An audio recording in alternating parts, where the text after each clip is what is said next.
to be out there on the roads trying to get home after our meeting here. Okay, bad joke. Sorry. They're not all good. Yeah. I actually do have to too, Alan. I can't do this at home because of the kids. Oh. Well, you know, you might have to sleep at the office. I might too.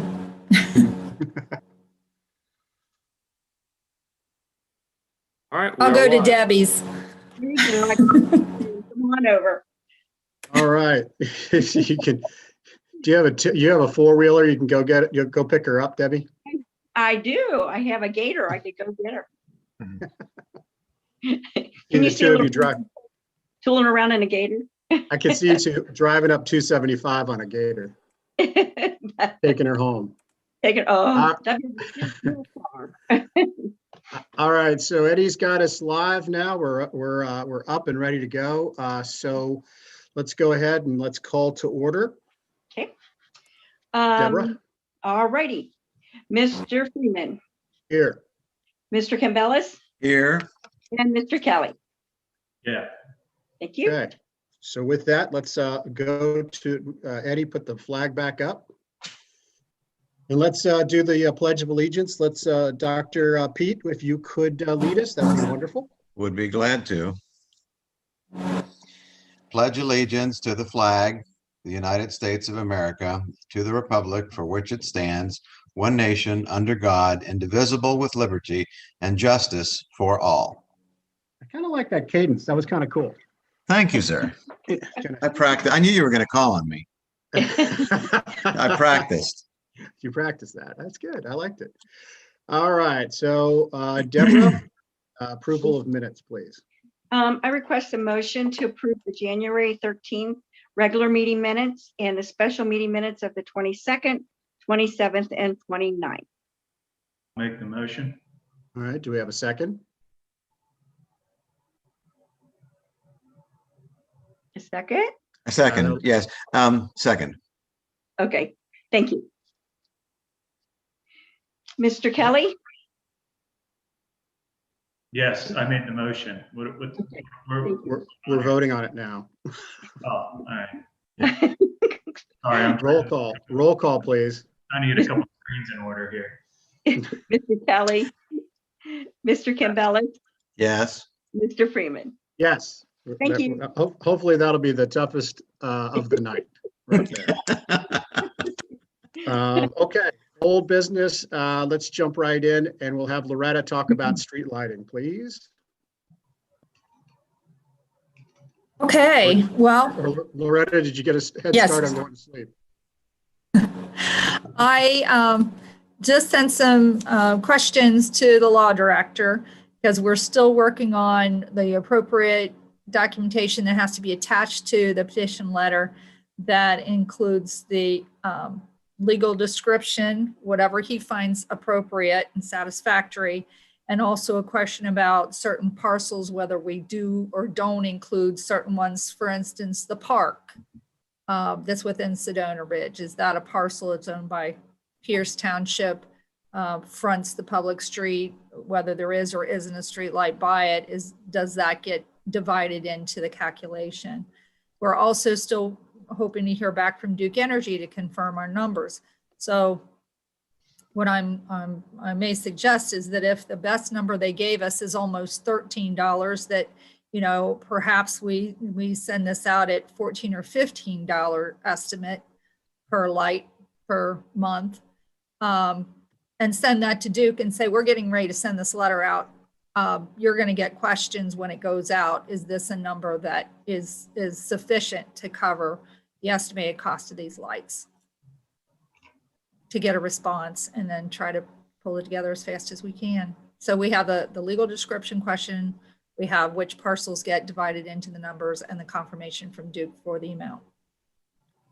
So the inflation of the cost is an attempt to pad it in anticipation of like infrastructure improvements that might be needed down the road?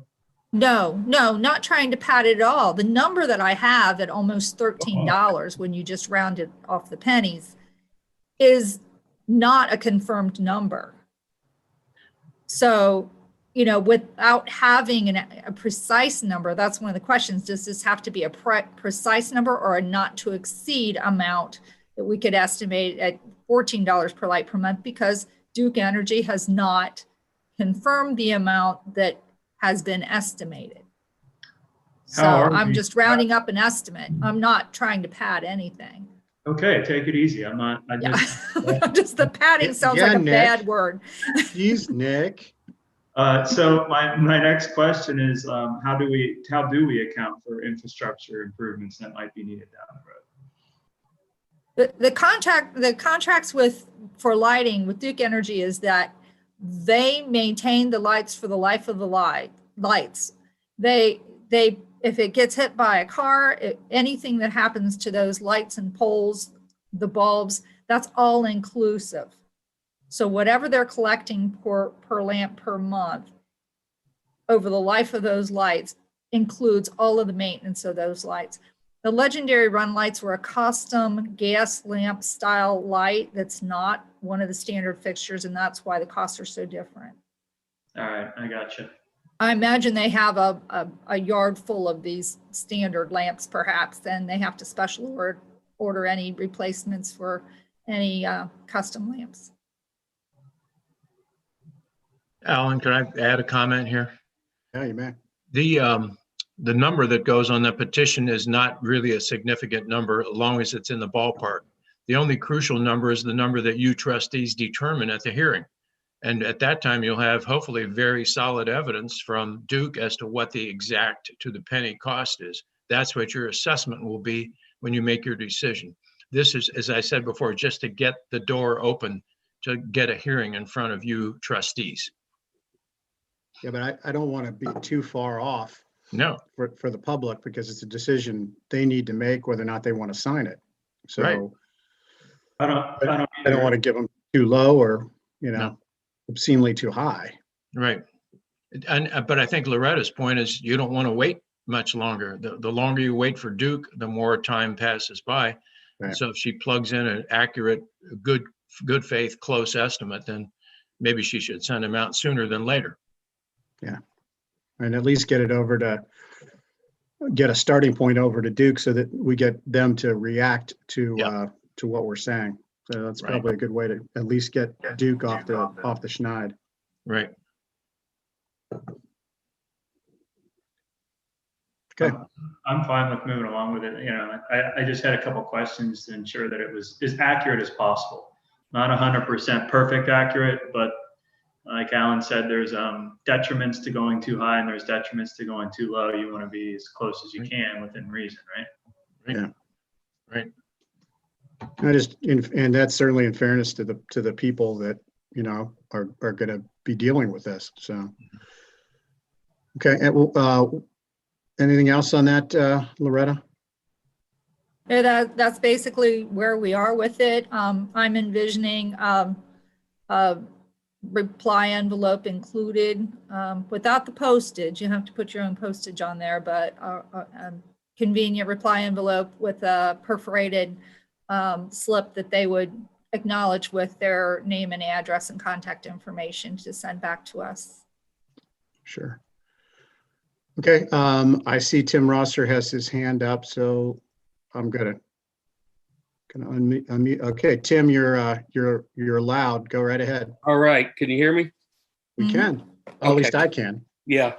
Hey, I think it was one of the special meetings.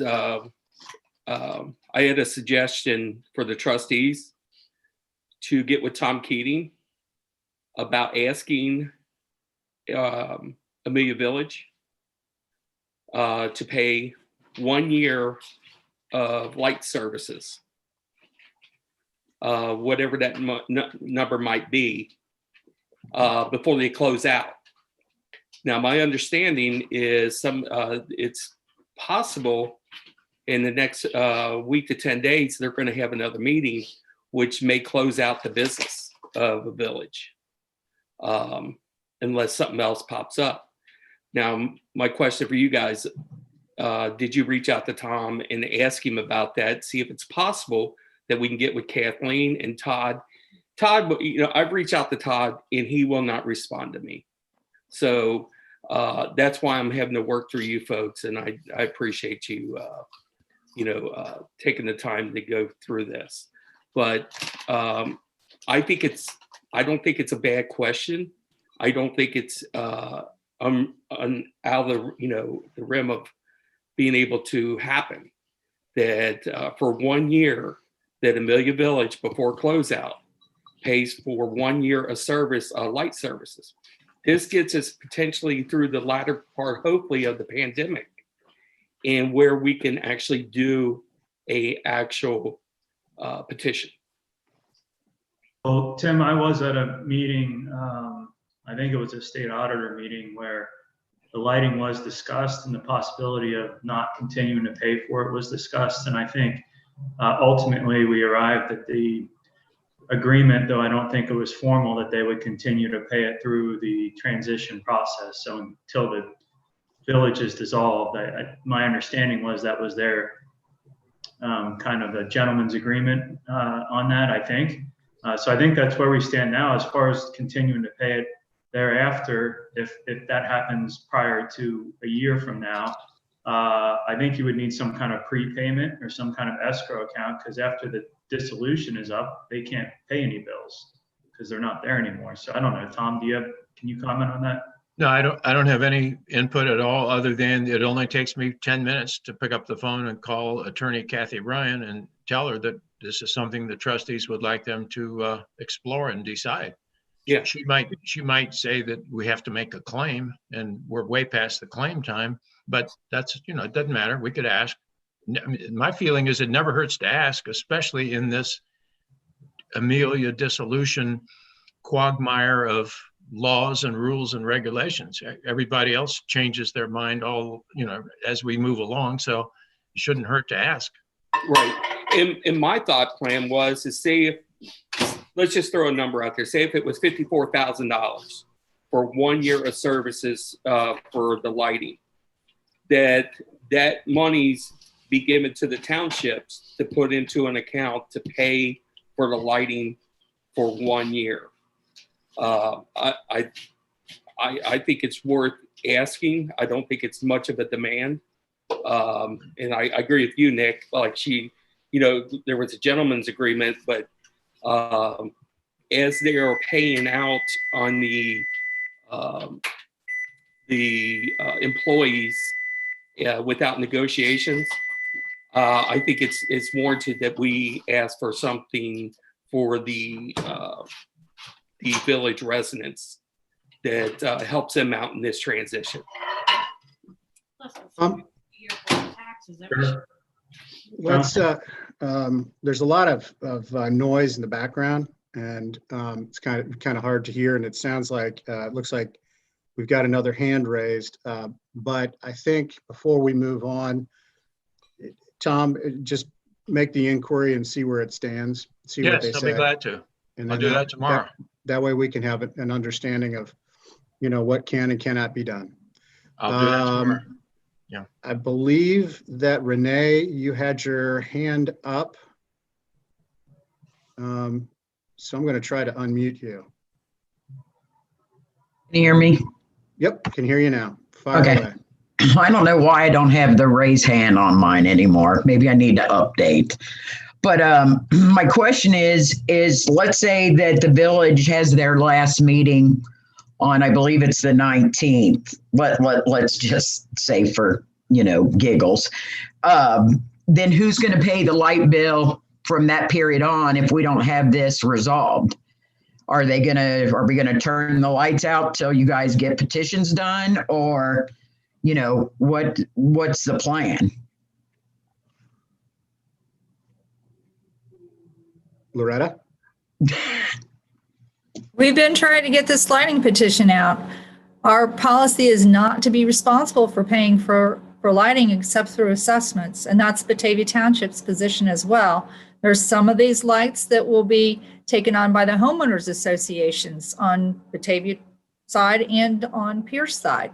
So for us to accept some and not others, we have accepted the ones on 125. You've authorized up to $350 per month for us to continue the 125 lights. But these others really require this assessment process to move forward, dependent upon the wishes of that community. That's that's why- recommendation. The trustees can.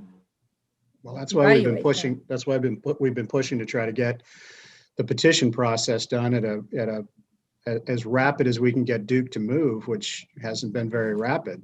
Because we wanted to Right. get this thing done probably 3 months ago. And that goes to my next point. This wasn't brought up until December. We've all known since November 25th of 2019 that this dissolution was going to happen and that the lights were an issue, but it wasn't discussed until December. So now we in the village are going to have to go without lights because this wasn't done way sooner than now. I mean, if Duke's not answering your questions, I agree with Nick. How am I supposed to tell people, well, it may be $14, per light per month, and how many lights are in Sedona Ridge? I think this is a quagmire that they should not have waited till December to be discussed. And here we are in February, and if the village stops, terminates on the 14th, or the 19th, which I hope they do, then, I need to let these people know that we're not going to have streetlights after that date. And I don't think that's going to be very acceptable. Well, go ahead, Nick. I would have to agree with you, Renee. I know it got brought up at I think one of the auditors meetings, definitely prior to December. I'm not exactly sure when. And probably we could have moved on it quicker, but I know Loretta has had her plate full and just having a lot of staff time and a lot of different issues to work through in a really short amount of time when we don't really have the staffing and the infrastructure, so to speak, to work through this heavy volume of issues. You know what I mean? What we've had to do over the last year with Loretta and Eddie, and even as trustees in a number of meetings we've had to kind of, not necessarily making excuses. I agree with you. It could have been done earlier. It should have been done earlier. But if you want a reason why, I think that's kind of why. I have a bigger reason. Go ahead. We are breaking brand new legal ground here. No other community, no other township has initiated a petition process like this in the situation of a dissolution. So our law director had to research whether we were even allowed to try to use this section of code in this way in order to have a legal petition process to move forward. So we've been on parallel paths with that, as well as having conversations with Duke over several months and having conversations coordinated with the village of, with the township of Batavia, because they also are accepting the same problems and questions and legalities. And they have their policies and ours were the same, but our trustees have chosen to try to create another opportunity where homeowners associations didn't exist, which would have otherwise taken responsibility for this. So there's many moving parts and there's many different sections to be managed in different ways. And the infrastructure, when it was built, didn't anticipate these bills being moving around between different circuits of lighting even. So Duke, I think, can't answer the questions because their GIS systems aren't even tied in this way in order to parse out the billing and such. So we have our new regional rep. We had about 10 different Duke officials on a call in order to try to sort these things out. We've not delayed. We've really had this on our radar and we've been working on it for some time. I think that the law director would also, speak to that in terms of us breaking brand new ground, even attempting this in the first place. Yeah. May I add to that? I want everybody to know Loretta raised this issue at the very, very first meeting with the state auditor, the very first meeting. And the answer was no, townships don't do this. And the statute that we're using is a statute for constructing new streetlights. And so we're just kind of hoping that we can stretch it to allow the township to step in. But what we were told is that's between Duke and the homeowner. That's it. So as Loretta says, it is kind of a new ground that we're paving here, and we hope it works.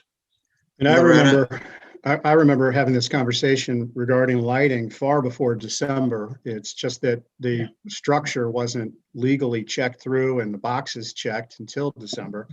So, I can attest that I was in at least one or maybe more meetings, and I've had discussions with Loretta and with Eddie about this, and it predated December.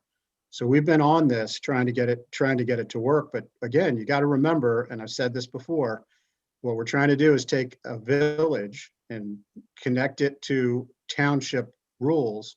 And anybody that knows the difference between a township and a village, they are very, very different. And so trying to create the scenario where it all works smoothly, we're still trying to cook through that. And this is one of those things where we're trying to make it work. We're trying to keep the lights on, so to speak, so that all works, and we do it legally. So, we've been working on this for some time. Loretta, Batavia Township, what have they taken any steps to, as we are planning to assist their neighborhoods in this kind of a process? Or are they basically just leaving it up to them? Batavia Township's policy, and as I said, our base policy is the same. That's why Legendary Run pays an assessment, because our policy also is not to pay any lighting bills that are associated with subdivisions, but through the petition process for an assessment. And that's usually generated at the time a subdivision is built. But Presswood Place, for instance, and most of the new subdivisions are all handled by the homeowners associations from their inception. And there are homeowners associations that are active on the Batavia Township side. Batavia Township is having them work directly with Duke in order to accept those streetlights.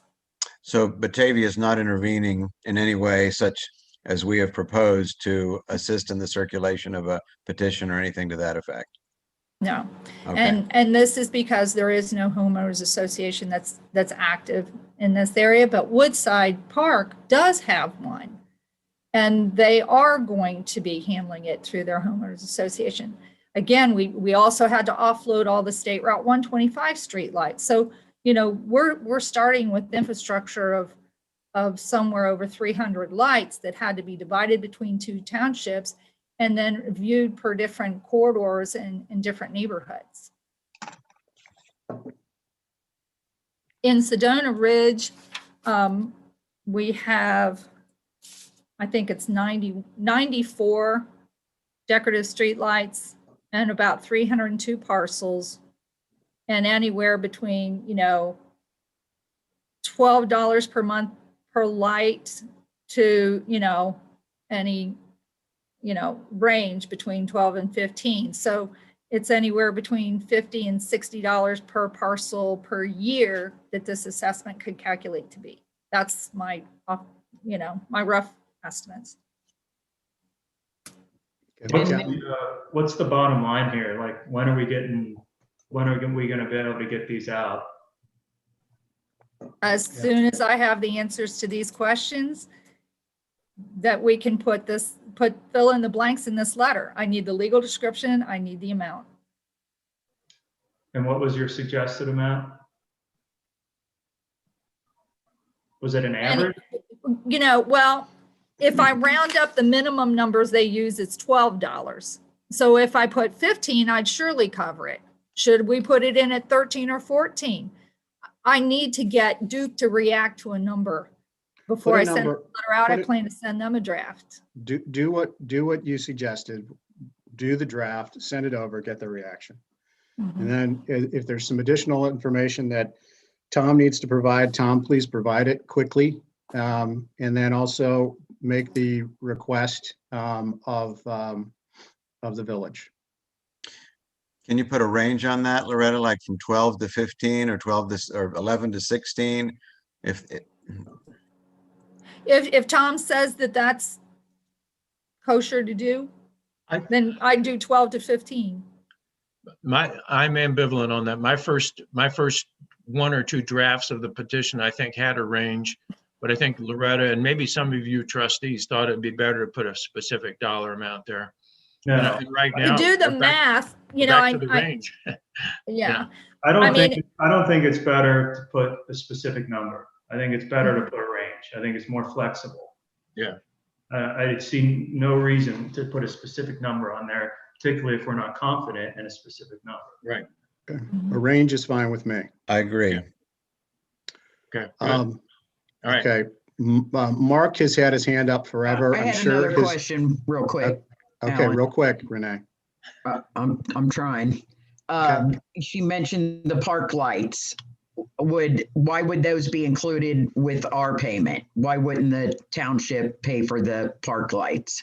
I'm not talking about the park lights. I'm not talking about the lights inside the park. We would Okay. certainly be responsible for those. I'm talking about whether Pierce-owned parcels that are a park should be included when we divide parcels. Therefore, we would also receive an assessment along with every other parcel. That's a question. I mean, that there are 4 parcels that were on Sutton Way that the Village of Amelia accepted from the developer. They're still legitimate parcels. They're still taxable parcels, but they're really unbuildable.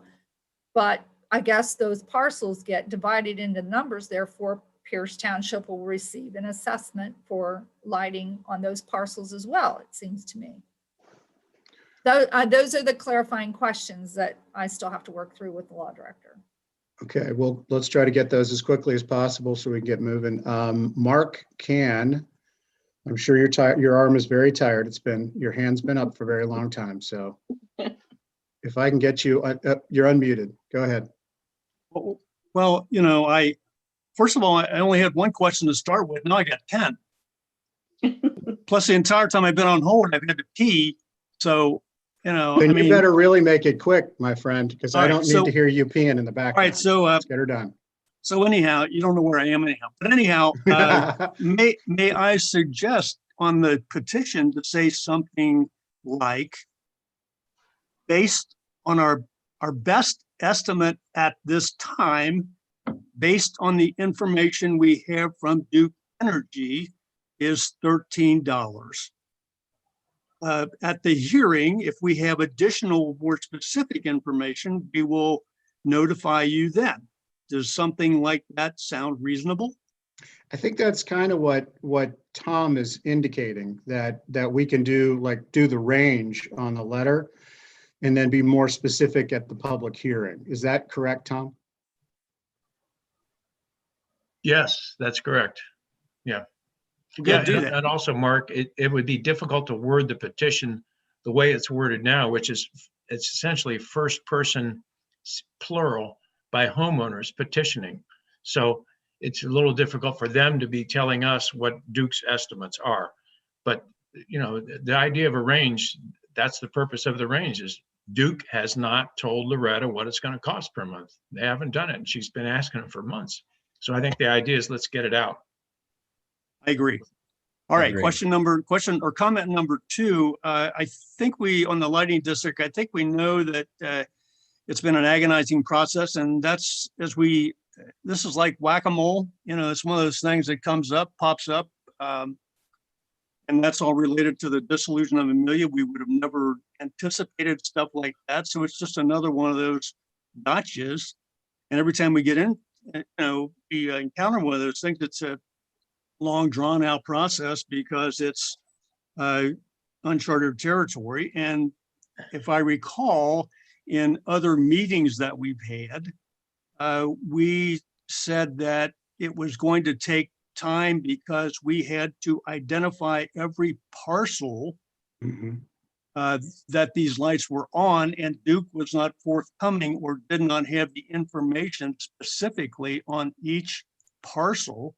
Therefore, we had to hire or contract or whatever with a volunteer to go out and walk. You guys correct me if I'm wrong, I think he walked every parcel and identified every cotton picket light. Is that true? And that took some time. Is that true? Correct. So that's another reason. Well, we didn't delay. hire, just the one correction I'd make is we didn't hire him. He was a volunteer. We should have given him some candy or, some. We did. We did, yeah. Cool. Okay, cool. But Yeah. anyhow, I mean, those are my comments. So, I think those are some of the reasons it's taken so long. Yep. He walked and inventoried every lamp because we found discrepancies between the maps that Duke had given us and the number of lights that were on them. So Well, these are all things that, happened 20 plus years ago, and no one cross-referenced them because it wasn't necessary. So it's taken a long time, but the idea is we wanted to be concise and as accurate as possible before we took the next step. Is that fair to say? Correct. I think it's very fair. I'm done. Thank you, sir. Now you can go to the bathroom. Stephen Fox, you have your hand up. I will unmute you. I will attempt to unmute you. There you go. You're unmuted. It took me a bit. That's all right. Yes, I'm here. Okay, fire away. So first off, I live on the back end of Sutton Way, and there's 5 lots that Mhm. were unbuildable, not 4. But there is a light that's out front of us, and I can tell you originally when the subdivision was built, not that I was living here at the time, but originally that light was not there. It was added in at a later date. The homeowners asked the city for it, so that's why you had those discrepancies in there. Yeah. A lot of That's them. one of those. That's one of the ones we wouldn't have known about because it wouldn't have been on the original, No, the yeah, original it plat doesn't map. show up. Yeah, because if I remember correctly, the houses back here were built in 2007-ish, our house was, and it was sometime around 2014 or even a little bit later when the light was added. So it was many years later when they finally got it because they supposedly wanted it and everything.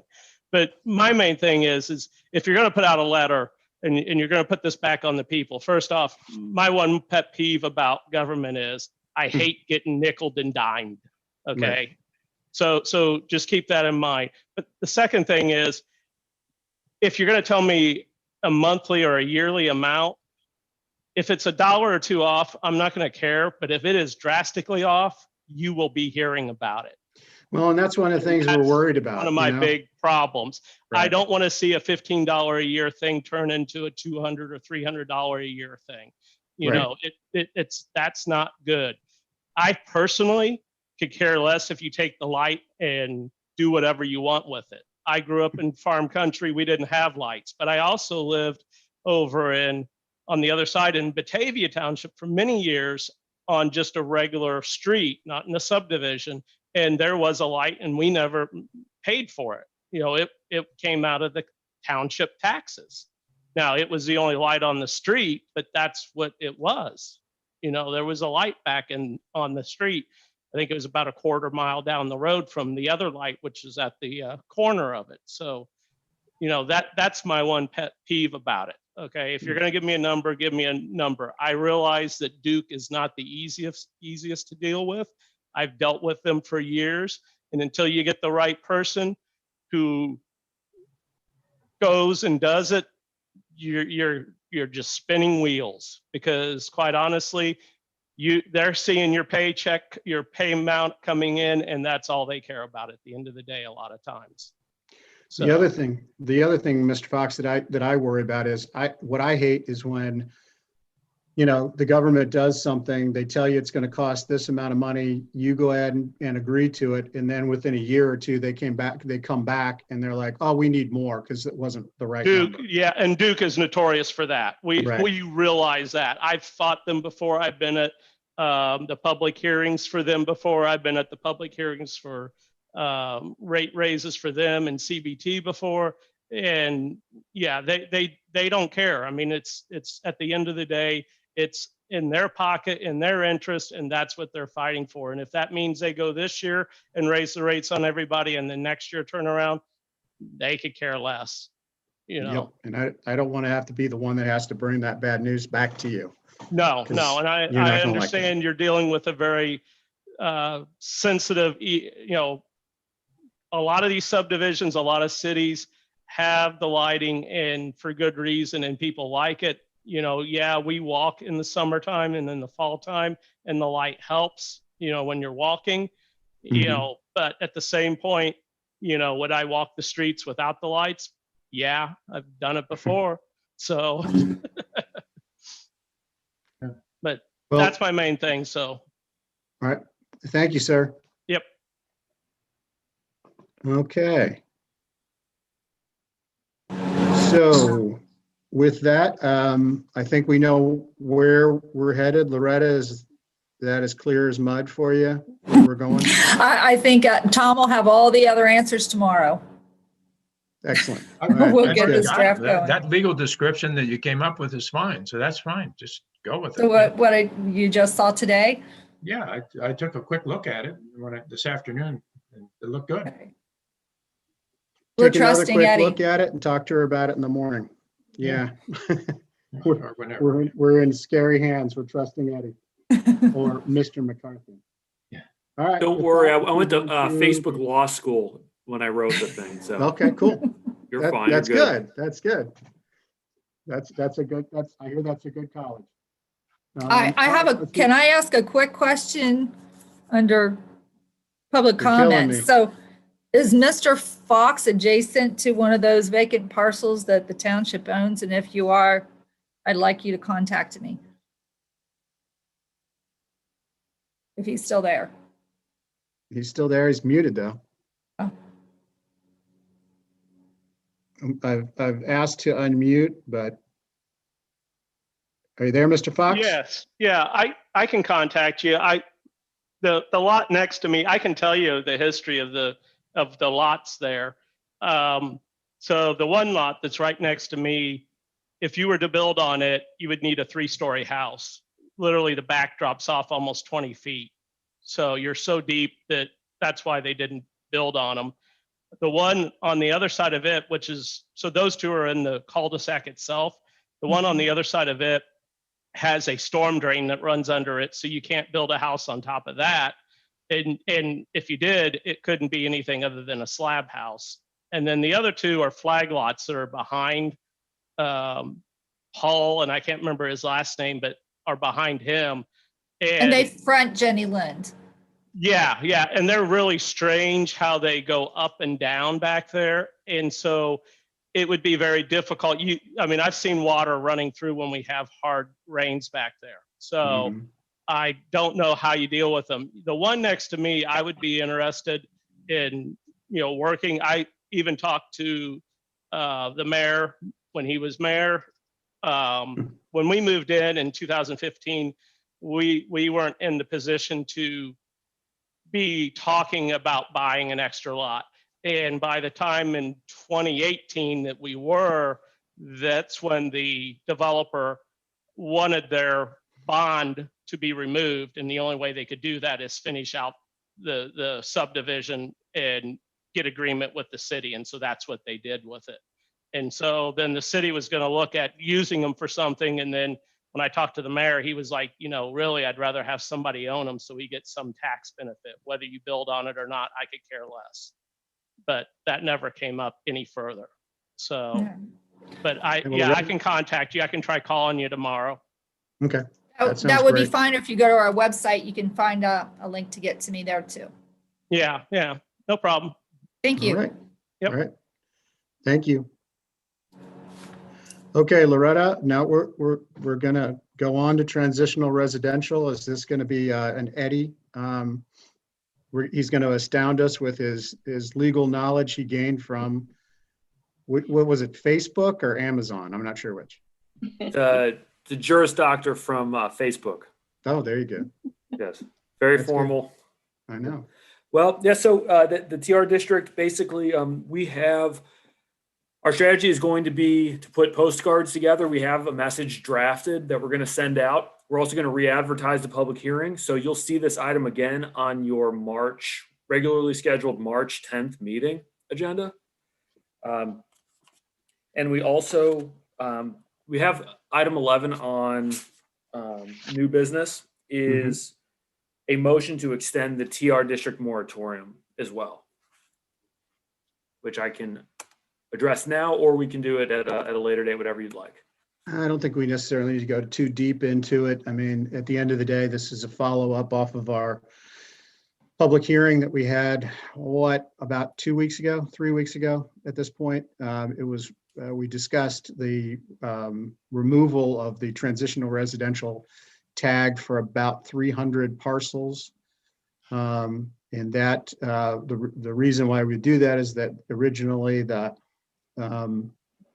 township decided to create a transitional type of zoning to buffer the area around Amelia with, I think, strategically the notion that it would stop annexation, or at least it would slow annexation if our zoning mimicked the village's zoning.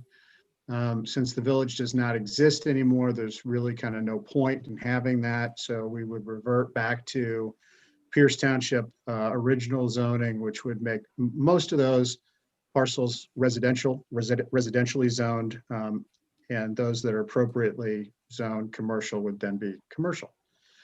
So it was recommended at that meeting that we reach out to those 300 people, or those 300 parcels. Doesn't necessarily mean it's 300 people, just 300 parcels, and communicate with them that we're going to do that, so we could take one more swath at getting public comment about the transitional zone removal. And so that's kind of where we find ourselves now. However, prior to that, we had passed a moratorium to kind of keep the transitional zoning in place, but somewhat neutered over the last year or so. And so we just would, I guess what Eddie's asking for on the agenda tonight is to just extend that moratorium for a brief period longer, so that we can come back and have another public hearing regarding the zone change. That was a long way to explain that, but Eddie, you did a fine job in it as well. So I'm sorry for talking over you, but I was worried about your legal degree. Do we have any other comments, questions, or statements?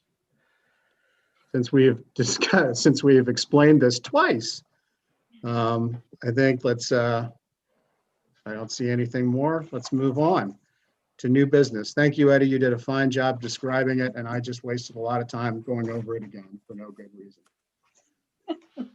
No problem. So having said that, let's move on. Fiscal Officer Debbie Schwei, you're up for motions under new business. Okay. I request a motion for approval of payment of the payroll for the month of January 2021 in the amount of $400,879.49. And that what just covers your pay and My pay, and yeah. what? Just you? Okay. Just- Do we have a motion? I'll move that. We have a Second. second. All right, having a motion and a second, is there any discussion on the matter? Seeing none, let's do the roll call, please. Mr. Campbell Yes. and Mr. Kelly Yes. and Mr. Freeman. Debbie, you're still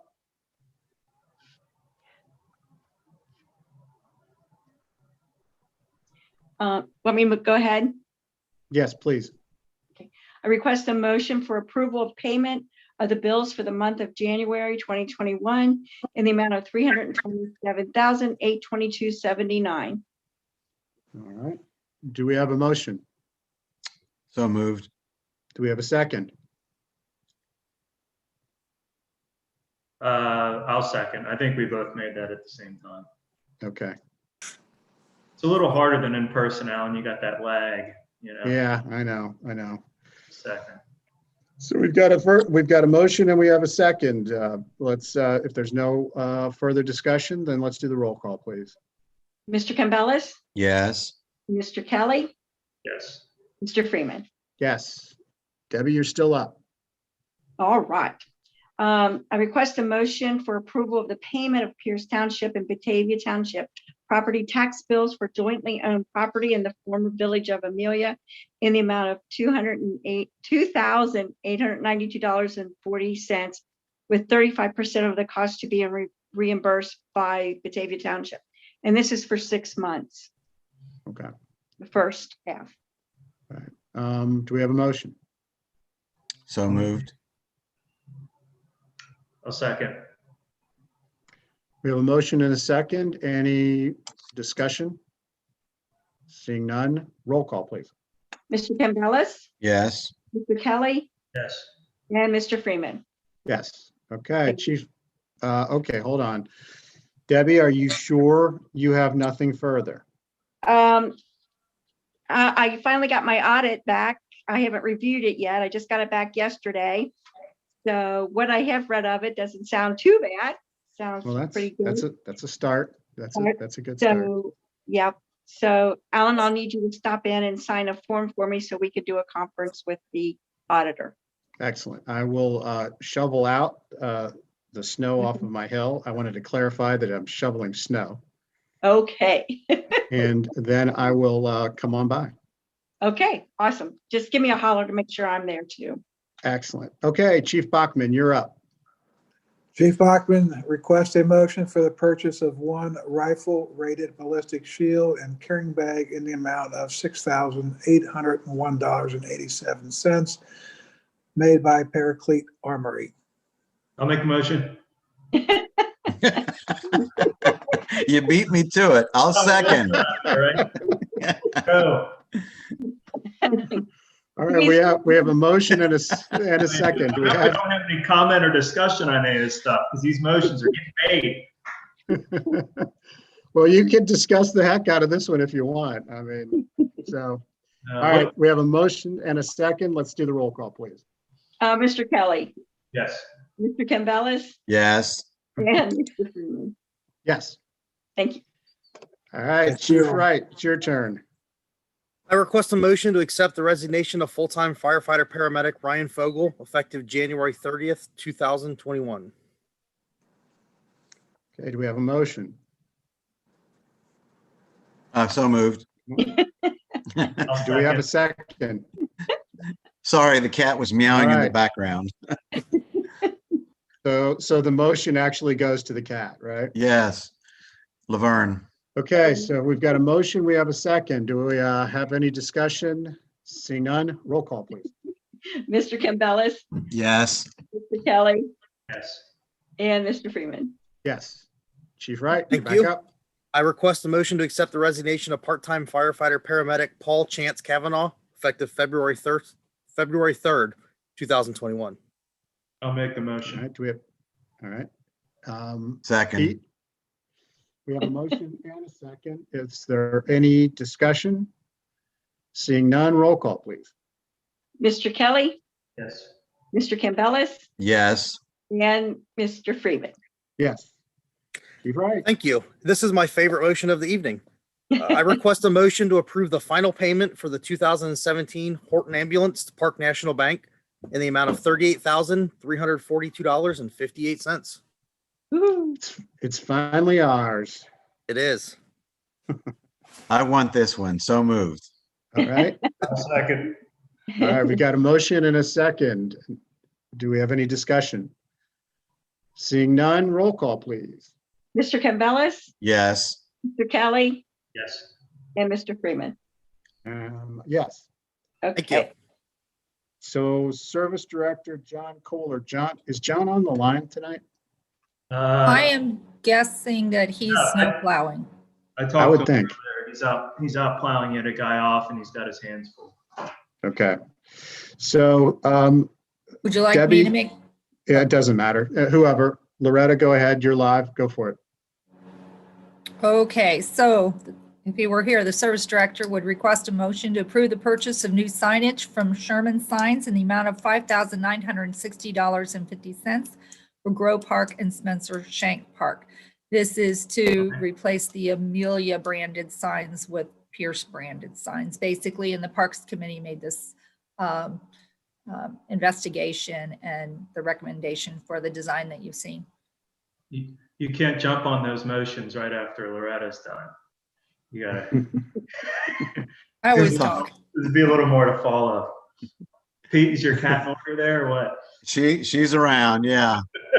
She'll speak Do we- up shortly. Do we have a motion? If you Motion. could put her up to the microphone so she could do the motion, that would be great. Pause up. Motion. I will say What's her name? What's the cat's name? Laverne. Vern. So we have This a one's motion from Laverne. Laverne. We have a motion from Laverne and a second from Nick Kelly. Do we have any discussion on the matter? Seeing none, roll call, please. Mr. Campbell, Yes. Mr. Kelly, Yes. Laverne, Yes. Meow. Meow. Mr. Freeman. Yes. I have a cat, Squeaky, but she's laying out in front of the fireplace. Good place. That's a smart place Got to it, be. Tom. Okay, we got Mr. McCarthy. Please take it away. You're up. All right, Eddie McCarthy requests a motion for resolution 2021-003, a resolution authorizing Pierce Township to participate in the Ohio Enterprise Zone to include the former village of Amelia. We had some discussion about this at our last meeting, talking about, working with the county to get back in. We've been in the, I misspoke there, not to get back in, but to expand our enterprise zone to include the former village of Amelia. So with that, do we have a motion? Laverne? Meow. So moved. I'll second. So we have a motion and a second. Do we have any discussion on the board? Seeing none, roll call, please. Mr. Campbell, Yes. Mr. Kelly, Yes. and Mr. Freeman. Yes. All right, number 10, we're up to Eddie again. Fire away, Eddie. All right, Eddie McCarthy requests a motion for resolution 2021-004, a resolution authorizing the Pierce Township Administrator to submit an application for CDBG funds and enter into any necessary contracts for the expenditure of the CDBG grant funds for sidewalk improvements. In this, in the packet, we had, we did show where those sidewalk improvements would be focused. So I don't know, Eddie, if you want to talk about that a little bit as well. Sure. Yep. Absolutely. I can bring up just a quick map here as well, so that it makes a little bit more sense. So the areas that are within this low to moderate income block group. So we have one low to moderate income block group in the entire township. So it's rare that we apply for CDBG funds as a result. But as you can see, this is 132 leading up to State Route 125. And so we have approximately a little over 1,000 feet along the west side going from Culver Court up to 125. And then there is some striping at the intersection along 132 and 125, as well as about 800 feet, I believe, from 125 going from the Gramis Strip Center to Casey's General Store. And Casey's General Store just constructed sidewalk of their own as well. So that would tie into the existing sidewalk that they just recently installed. Exactly. Yeah, and those amounts to it's 1,370 linear feet of 4-foot wide sidewalk, and then it's 877 feet on 125 there. And so basically the way that the process will go is, we'll try and fine tune exactly what's going to be the best method here. Generally speaking, based on our initial analysis, it looks like this makes the most sense, particularly because there is sidewalk in Culver Court presently, but it just dead ends into, it just dumps into 132 there, and there's nowhere to walk to. So, and I do frequently see people walking along that path along the side of the road, sometimes in the road. So it's a pretty frequent occurrence that would happen. Did I miss something, or is there like a local match or something on this, or are we not? What's the deal with that? This would be covered by the CDBG grant. In its totality? Yeah. Yeah, and so that's one of the items that we were discussing just at the staff level. There's multiple ways to apply for these. You can offer a match if you would like, but our intent here was to just do a 100% grant, not place a match, unless someone felt very strongly about putting a match. But it seems that, and I spoke with Sherry Smar at the county, who's kind of our liaison. Mhm. She mentioned that, based off of the fact that this is a sidewalk, which is a very high priority for HUD as well as the county, and the fact that it's a low mod block group, basically combined with the fact that we never apply for CDBG funds, it seems like this would be a pretty high scoring project. The matching probably never hurts, but that wasn't really our intent to request any matching, knowing kind of what all the other balls in the air with the township now. In some respects, this is just kind of a test case, see what happens. I mean, it's, see how the CDBG grant process treats us. Makes sense to me, just curious. Good work on that, Eddie. That's much needed in that neighborhood. I see a lot of pedestrians out there frequently as well. Good work. Yeah, thank you. And if I could just chime in, I talked to Eddie earlier today. I'm happy to help him. I've actually applied for some CDBG grants for Ohio Township in the past. So I have a little bit of experience with it. And when we talked today, we have had pedestrians struck in that area. And actually, it's been several years, but we did have a pedestrian in a wheelchair that was struck, and it was a fatal accident. So there's Really? definitely in that area. Wow.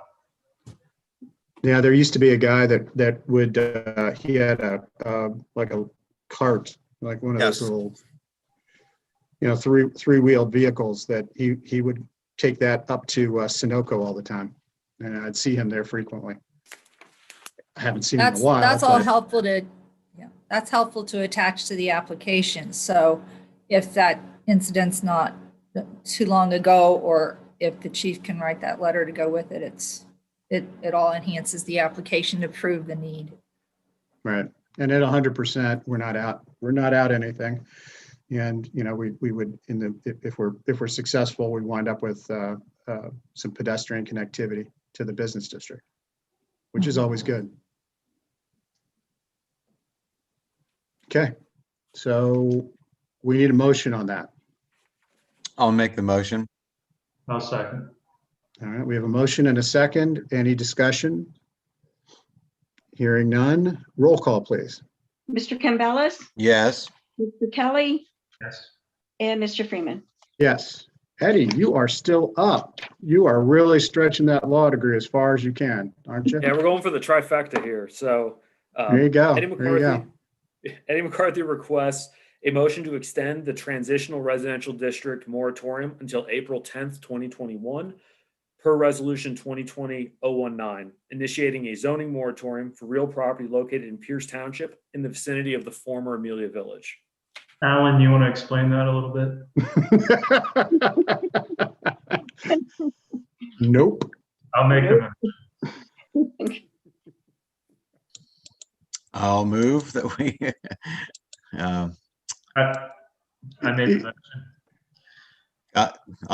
motion. I'll make the motion. No, Nick made the motion. You get the Oh, second this okay. time. You get the second. Well, I'll second the motion. All right, so with great difficulty, we now have a motion and a second. Do Are we we have any sure? discussion? Are we sure? I was I think distracted. so. It was the cat. Oh, yeah, blame the cat. All right, so we've got a motion and a second. Do we have any discussion? Hearing none, roll call, please. Mr. Kelly, Yes. Mr. Campbell, Yes. and Mr. Freeman. Yes. Now, can I just take a crack at explaining it again? Like, No. Moving right along. moving right along. Loretta, you're up. Thank you.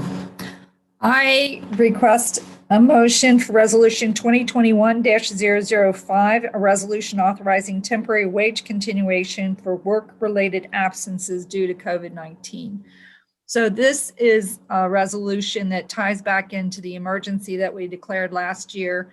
There were CARES Act funds available to reimburse the township in 2020 for absences related to occurrences of quarantine for, police officers and firefighters and so on and so forth.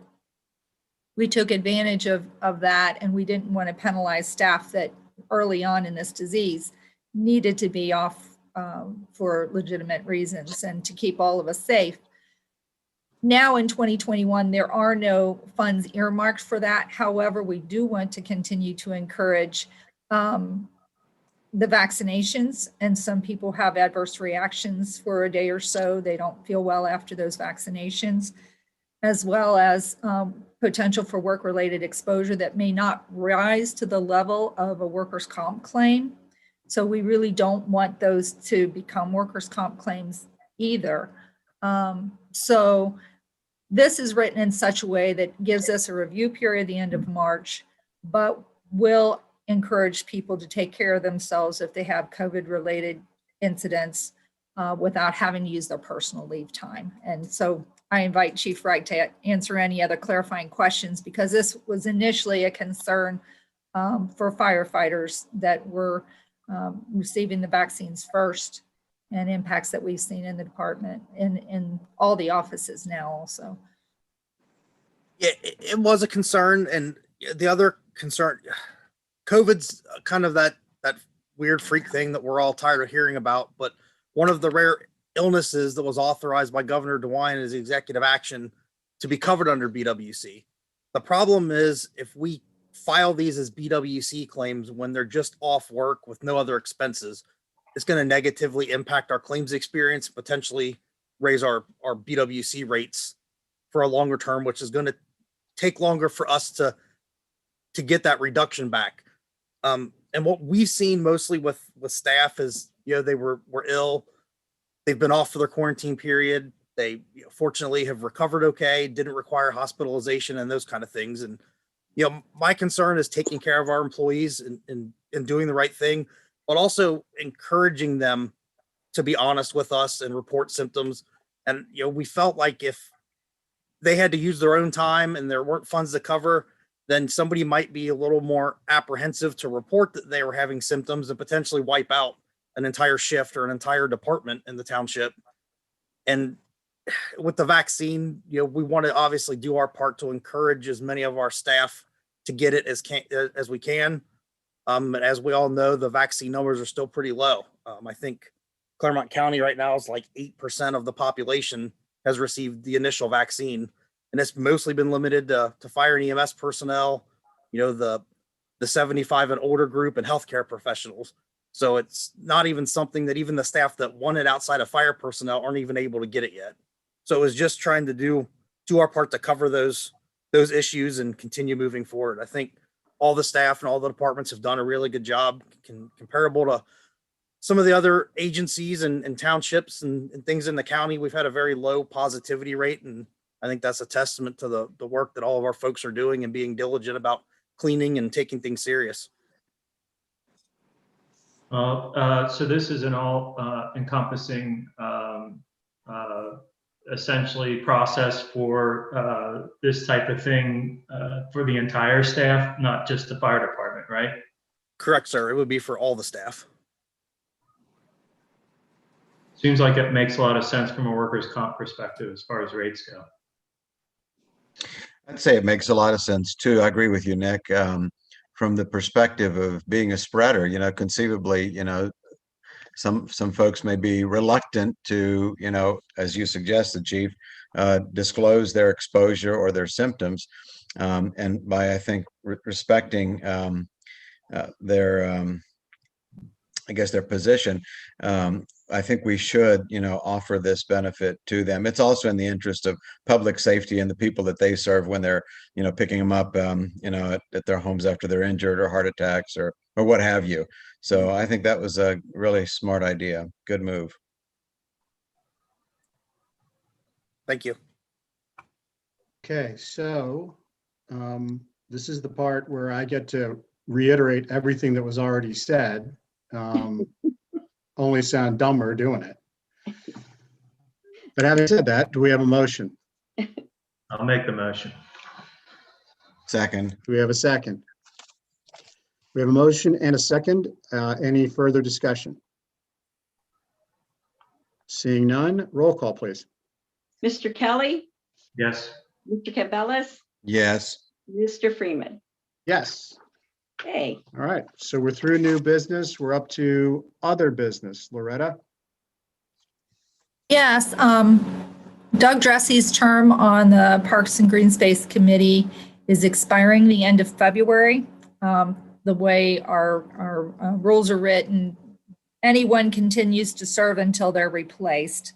And he is willing to continue to serve as well. I didn't know if you wanted to advertise this, though, in order to see if there's anyone else interested. Perhaps they can begin to engage, or if you wanted to reappoint Doug Dressy at this point.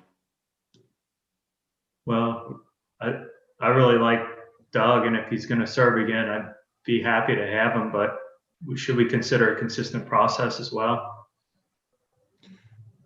My sentiment is exactly the same. We just have developed a process here, and I think we should continue with it for consistency's sake.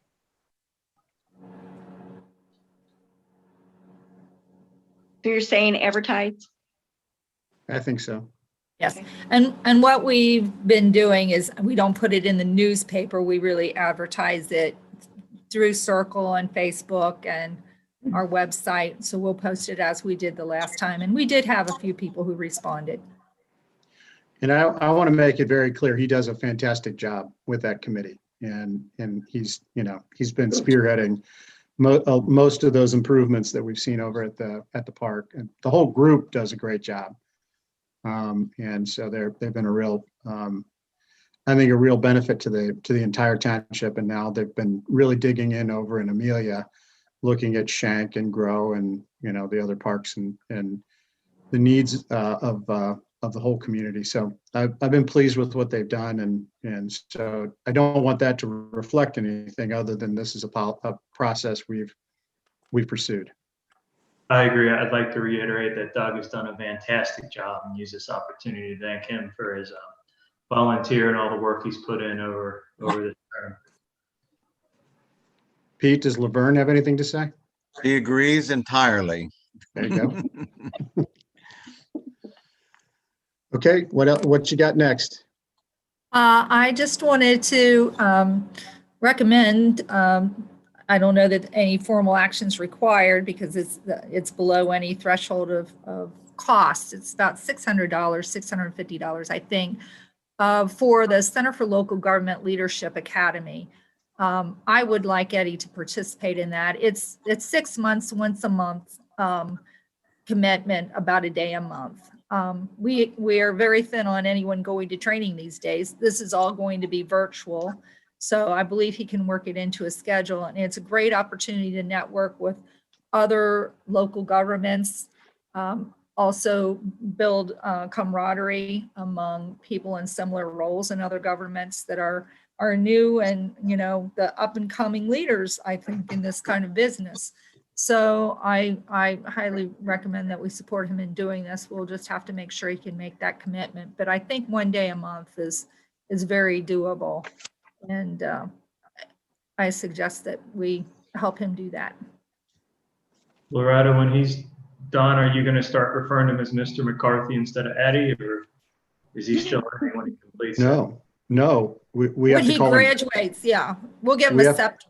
No, we have to call him Doctor. That's I think there's an issue. Yeah, I don't know about that. Senor.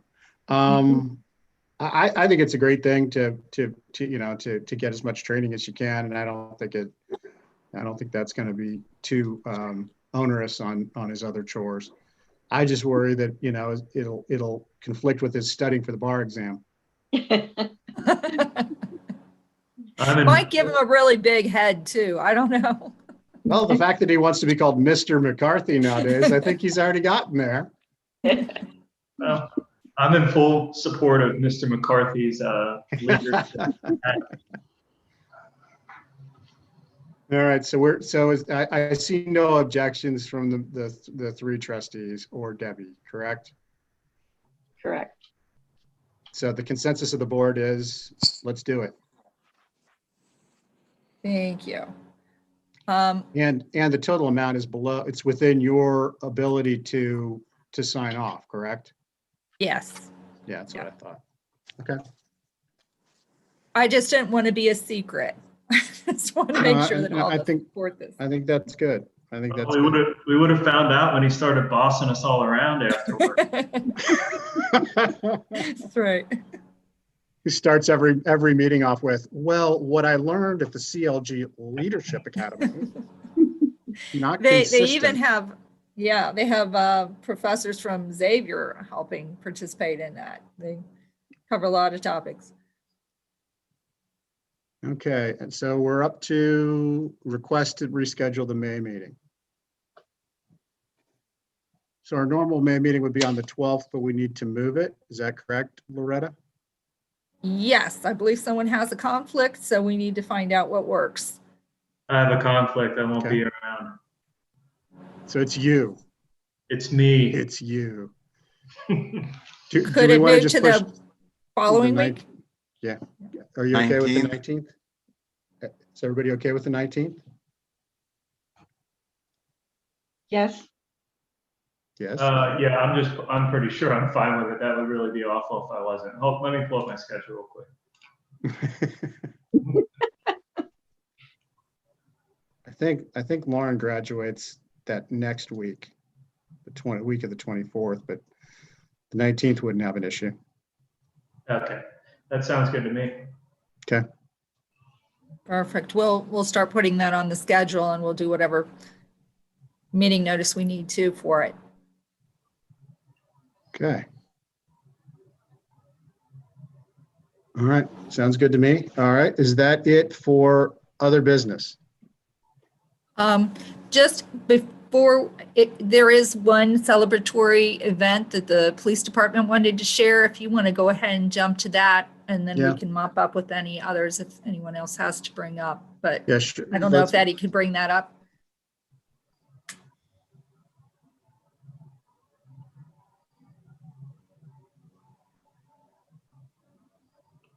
Did we lose him? Oh, no, No, I'm sorry. I was, Mr. Falk was messaging on the chat here. I'm sorry. So I was sending him a message. What did you say? Did you Laura? bring up the celebratory item for the police department? I mean, seriously, Eddie, if this is the way it's going to go, I think we're going to have to take that Leadership Academy away from you. Well, the Leadership Academy is going to help me with this. Are you sure about that? Bueller. It sounds like a threat to me, Eddie. Like, if you don't send me, you're gonna have to keep dealing with this, you know?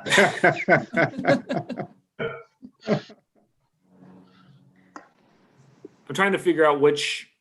I thought that it was added to the PowerPoint under celebratory Okay, events.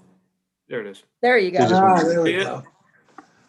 Okay, so this was Shop with the Police for Christmas. I know it was December, but last month we kind of skipped over celebratory events.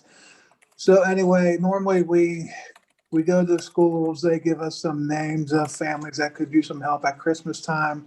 Due to COVID, we kind of changed it around that we still got a list of families, but we actually contacted them and asked for a Christmas list. And then we bought the gifts and delivered them. So that's what you see here. Pierce Township has some very generous people. Claremont County Township Association, the Cans, and a whole group up on West Concord donate. Walmart gave us $2,000. We were able to buy a lot of stuff and help 7 families with Christmas. And we got a very nice letter from one saying that they were not going to be able to afford any Christmas for their children, and we were able to buy everything that we thought they needed. So really neat program, and thanks to everybody in Pierce Township and the officers who donated. As you can see, the pictures of the kids smiling with their toys and whatnot is kind of priceless. I have a couple more. I know Loretta said one thing, but I do have a couple more. Ohio Internet Crimes Against Children reached out to us back in November that they had information from an individual in Pierce Township who was receiving child porn. Our investigators investigated that. was able to come up with a suspect, the location. The search warrant was obtained and served in December. And there was an arrest made with over, believe it or not, 2,000 photos of child porn. So nice arrest to get this goofball in jail. And we had the help of, as I said, Internet Crimes Against Children through the state of Ohio, and also RECE, which is Regional Electronics and Computer Investigations through Hamilton County, assisted us on this search warrant and arrest and investigation. So thank you to them and for the hard work of our investigative team here in Pierce. And lastly, we do have an individual that we have supplied to the Claremont County Drug Unit, Narcotics Unit, what have you. We've been doing that for 10, 15 years. Pierce Township officer stopped a car last month and recovered 130 or 183 grams of methamphetamines with the assistance of the drug unit, worth a street value of $16,000, and of course a loaded firearm. So thank you to them, and just to update you that we supply an officer to the drug unit, and you can see that it's a never-ending battle with the drugs. So that's it from the police department. And any questions that anyone have or answer for that matter. Sounds like you guys have been quite busy. Well, I don't know what to say. It seems, winter's here, and you think it's kind of catch your breath a little bit, but that's not to be. So it is what it is. So you just keep going. So do we have any comments? Now, just so you know, Laverne has company because the police department has Sandy, the police cat. So just so you know, even if you're a cat, you can be gainfully employed by Pierce Township. We'll discuss it. We'll discuss it now. We do have a therapy. We have a therapy cat, probably the first in the nation, who roams our offices and checks on us and makes sure that we're doing everything we should and we're okay. So Laverne does have company if she gets lonely. They can hang together. But yes, we do have a cat that is a police cat. So. Good stuff. Good stuff. I'll run it by Shirley too, because there's a Laverne and a Shirley, right? Oh, of course. Goodness. Oh my goodness. Jeez Louise. Of course. All right, with that, I'm going to jump. Can we keep along the lines of the celebrations? We'll get that knocked out before we move to Red Tiger and Kohler Design. So fire department, let's see if you can outdo the police. That's not hard. No. Like our friends in the police, we also did our Christmas program this year. We did one family instead of our typical 3 or 4. Our fire union was very generous this year and donated the money to cover that cost because we weren't sure that we were going to be able to pull it off. And the kids do smile when a police car pulls up to drop off gifts, but they're just ecstatic when a fire truck pulls up. They're much more excited about that. So, I mean, like Chief Bachman said, it's fierce. We have a lot of support from the community, and it's a testament to the residents and the employees we have that donate a lot of their time and their own money and things to make those programs worthwhile, which are a huge benefit to the community. I do have one other quick thing. I mean, I think we all know all of our employees are outstanding, and I'm incredibly appreciative and impressed by ours every day. We had an incident back end of December. We got called for a basement that was flooded due to a water line break. When our crew got down there, the homeowner was actually out of state in Colorado. Some friends were there. And the basement was completely full of water. So our crews ended up pumping the basement down, realized that the electric panel was impacted, contacted Duke and the water department. What we discovered while we were at the scene was that particular house shared a water meter with the neighboring property. So 2 houses fed off of 1 meter. It's been that way for as long as they knew. So the water had to be shut off due to the broken water line, which ultimately shut off the next door neighbor's water as well. The water department couldn't come out until the next day to fix it. So Lieutenant Brian Sims, one of our staff, went on his own that evening and purchased 6 gallons of water and 2 cases of bottled water for the residents that live next door so that they would make it through the night without having water to get them through. He didn't ask for reimbursement. He didn't let me know that he did it, but our shift captain reported to me. So I just wanted to share that with you guys so you are aware. And that is all I have, unless you have questions. It's an excellent crew you've got. Just, I mean, the stuff that you guys, both the police and the fire department, just do fantastic work for the residents of Pierce Township. But the only thing I will tell you, Craig, where you're lacking is you do not have a service cat. We do not, and I'm allergic to cats, so we will not Okay. have a service cat. Unless it's like a cougar or a puma or something, a tiger. Yes. Yeah. Yes. Okay. Did you want to just real briefly say anything about our adventure down on the river? I sure can. So as I talked about in a previous meeting, we were made aware of some debris that was in the Ohio River behind the Beck George station. So I, took a trip to Kentucky and took some pictures for myself and started contacting pretty much any agency, local, state, or federal that would listen, as I've done a few times since we started this adventure. I am pleased to report that I was informed that the U.S. Army Corps of Engineers have been in contact with representatives of the site and have notified them that the debris in the river is not in compliance with the terms from the U.S. Army Corps, and they are working with representatives to get that cleaned up immediately. I have not been back to Kentucky to get an update just because of the weather. The area I need to go to get pictures is a campground that's not maintained, so I didn't want to go to Kentucky and get stuck.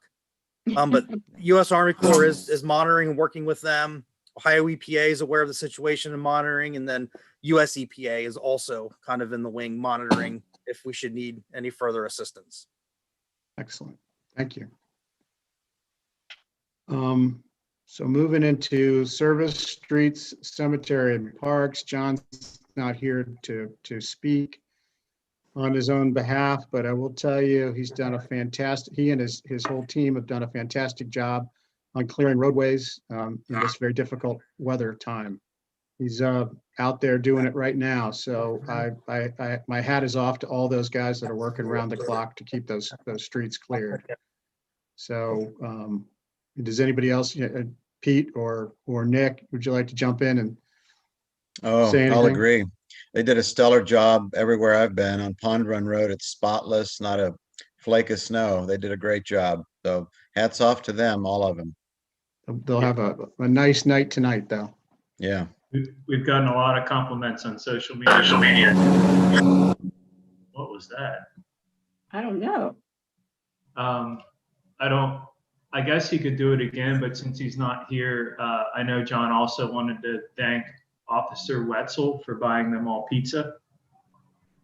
I guess. Yeah, I don't know. I think Weitzel's a suck ass, but yeah, they did. Well, we could thank Weitzel, and I guess that's your input, Chief. well, he did. I think the service department worked like around the clock to make the streets safe and clear. And Weitzel had a soft spot and said they were all tired looking, kind of like the fire department when you wake them up in the nighttime, they're all sleepy eyed. I mean, I don't know. The police department is like 24 hours a day. We're ready to go. We fight crime. I mean, they're cooking chili and taking naps and stuff.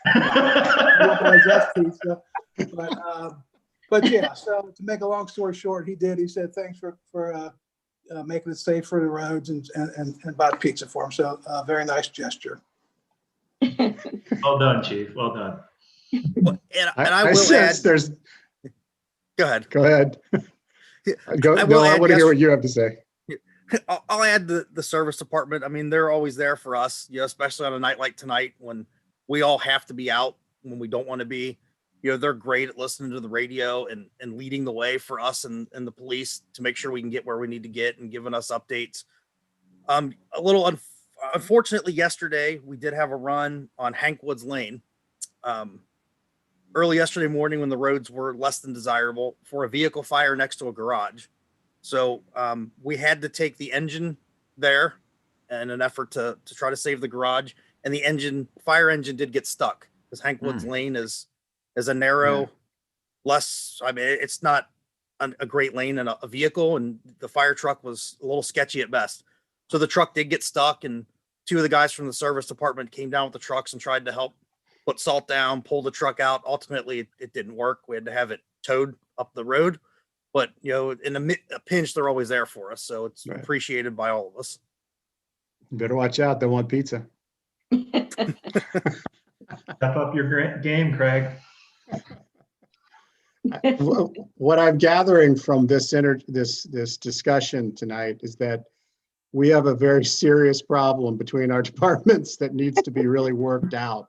Seems really passive aggressive, though. You know, it sounded like a hot war to me just a second ago. But I don't know. I think we're gonna have to sit down with them and just work through this through HR or something. All right. So with that, planning, zoning, administration, is there anything you guys would like to add? I think we covered our topics pretty well already. Okay. I know that at least there's one Parks Committee member that's still on this call. I don't know if they have anything else to report on their last meeting. We certainly did make the application deadline for the County Parks District application. So we will wait and see how we do. We asked for fencing for the ball field A. And we should hear something this month yet in terms of how those rankings go, but I haven't had an opportunity to even call and see how that's going. The Parks Committee, you know, Randy was instrumental in getting the proposals for Sherman signs. And they have several efforts related to updating the master plan and other work that they have in the pipeline to do. Okay. All right. With that, if there's nothing more, Loretta, then shall we jump into Red Tiger and Kolar Design? We've got, I see that Sean Balness is with us. Kelly Kohler is here, and so is Megan Haas. So with that, I don't know who wishes to lead off. But as a background, this is an update for everyone regarding some work we're doing with visioning and planning and economic development for the business district along 125. And so we thought that it might be nice to get an update tonight so that everyone can hear, you know, what has been transpiring since last we discussed this. So with that, I don't know who wants to go first, Megan or Kelly or Sean. Yep. I'll go first, Alan. Okay. That makes sense. Are you able to pull up the presentation that we have tonight on the shared screen? Can you see my screen? No. No? It said you started sharing, but we don't see anything. It says double click to enter full screen mode or something like that. 1 second. Sorry, guys. We can see you. I'll try again. Well, while you work on that, I'll just start to give a little. Oh, great, you can see it. Awesome. So, once again, I'm Sean Balness. I'm the founder of Red Tiger, and we partnered with Kohler Experience Institute to really focus on. Hold on, Sean. Before we begin, I need to interrupt. Chief Bachman, it is not meant as an insult that we show the fire department and not your department. So we apologize in advance. We'll discuss this and we'll discuss this. We are used to it. Okay, I just roll with it anymore. So proceed on. Jeff, we'll discuss this with Sandy in our session tomorrow. Okay. All right. Sounds good. Thank you. All right. Sorry, Sean. Fire away. So we partnered with Kohler Experience Institute to really look at the impact of COVID-19 on the State Route 125 corridor, specifically really the portion that had formerly been Amelia. And so our presentation tonight will address those findings. Just a little background on Red Tiger. So we are a consulting firm that focuses on real estate and economic development. I have Kelly Kohler, who's I believe on. I'll have Kelly maybe just introduce herself, her team, and give you a little background on her firm. Yes, thanks so much, Sean. Kelly Kolar, president and founder of the Institute. We also have a design firm, Kolar Design. We specialize in civic branding. And at the Institute, we have created a research and insight portion of that so we can really get in and understand the opportunities within your community to start to drive new and unique business results. So we specialize in the civic brand, and we can't wait to help share the story of what we learned tonight. Thank you. So Megan, if you can go to the next page, I'm going to go over quickly objectives and goals. So the objectives for the actual study were, yes, one, to understand COVID-19's impact on the corridor, but also to use the study to inform future policies for economic recovery. Also, we really took a look at the existing uses along the corridor and evaluated present and future uses, improvements, and development opportunities. And really, we want the report to be able to be used to attract future state and federal funding for future economic development incentives and initiatives. We know that even the governor's budget recently talks about money that's going to be going towards the revitalization of business districts. Also, hopefully within the next few weeks, the CARES Act and stimulus from the Fed, that will be being passed. And I think that there will be opportunities that Pierce can capitalize on with some of that funding. And they have a study like this, I think will help attract some of those dollars and determine where potentially you would like to apply them. As I stated previously, our goal tonight is really to go over our key findings and recommendations, our proposed next steps, and really just to obtain any additional feedback before we finalize the report in the next week. So when we get done going over the recommendations, you can ask any questions or comments, and we can discuss it at that time. Megan, let's go to the next page. So I just quickly want to talk about kind of our process at a very high level. We have a discovery phase initially. We start by doing an audit and updating of all your previous existing studies and work product, which there was a good foundation to start from. Definitely had to update that information with the data that we got from the businesses and the research we did on the COVID-19 impact. We conducted stakeholder engagements. I have Megan talk a little bit more in detail about what we specifically did on that issue. And then we evaluated real estate uses and demands along the corridor. Stage 2 really is the analysis of that information. And then stage 3 is coming up with our findings and recommendations. And the deliverable is a comprehensive report of all that analysis and information. Megan, do you want to briefly talk about kind of the stakeholder engagement and how we did that? Yeah, absolutely. So we had a series of engagement pieces that we conducted throughout the township, both in the discovery phase and the analysis phase. It was a two-part thing. One, we started with surveying, really trying to get an understanding of where businesses are at within the township and what kind of runway they have left. How many employees have they laid off? What are the losses in revenue looking like? What have changes looked like within their business? And then from there, in the analysis phase, we looked at two different things. One being stakeholder interviews, whether that included businesses or key organizational representatives. Those kinds of interviews really helped us get under the hood of what's going on in Pierce Township and what kinds of things are needed for improvement and revitalization. And then finally, we held a placemaking workshop in which we started to look at those insights and ideas and really look how they can be implemented and what that looks like in terms of a placemaking and brand effort post-COVID. Right. So the next slide just shows generally the study area. And we really concentrated, like I said, on the area of 125 that was previously the village of Amelia. Let's go to the next slide, Megan. So whenever you do studies like this, there always are some obstacles. Obviously, you have a unique situation with the incorporation and integration of the village of Amelia now into Pierce Township. So that we had to work around that. This, you know, there was a little bit of probably some animosity, I think, some distrust with some of the business owners, but I think we got through and we're able to get the information we needed. Also, there's a challenge of, you know, Pierce has an influx of new businesses.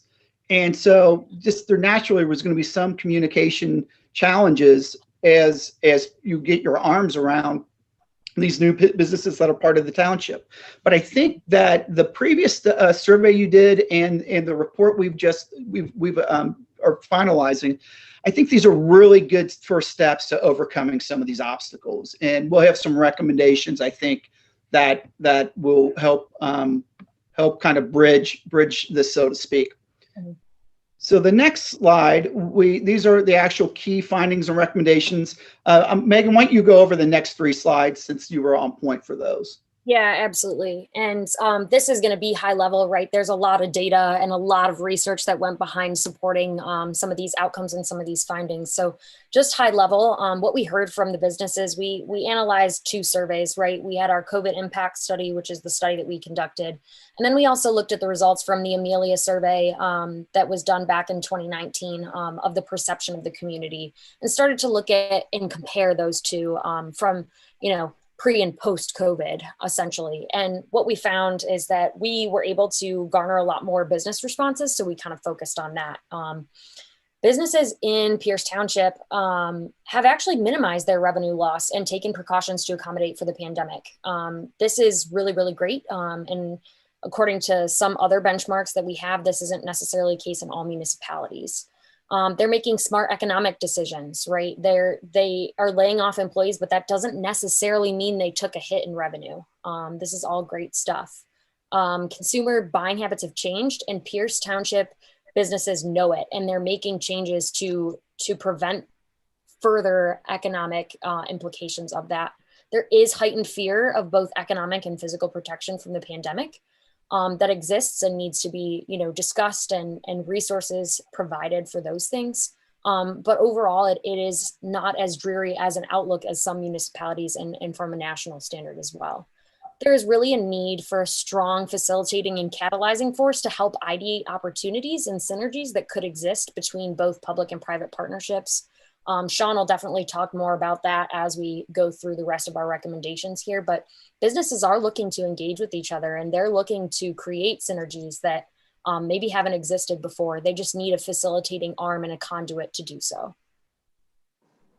One main thing that really came out of stakeholder interviews and also in the workshops was that Pierce does have some strong values: inclusivity, respect, commitment to the common good. And obviously these are shared through some of the wins that we just talked about, right, with the police and the fire departments collectively. It's a place where strong values and respect in the community and family values run deep. This just story isn't being told, and it lacks this identity and civic activation. So this can really be a unifying effort to create a brand story and establish a brand story in a way that we talk about who Pierce is, and especially if all parties are brought in from the get-go. That can be a huge unifying effort. It can heighten standards for appearance along the business corridor, and it can actually help recruit new businesses to the area as well. It's kind of killing 3 birds with 1 stone. And then also, just to piggyback on top of that last comment, Pierce has some really great natural features to it, and any placemaking, any civic storytelling and branding identity should really just capitalize and highlight those pieces of the community. It wouldn't be any sort of effort to change that. That's part of the heart of the community and should be really capitalized upon. And then this 3rd slide for me is really about connectivity and flow throughout the township.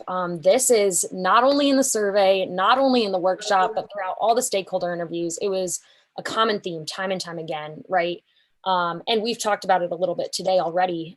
Pedestrian, vehicular, bike, community gathering spaces, green spaces, communication, electronic and data capabilities with Wi-Fi, all of those things that really resolve around this common theme of connectivity.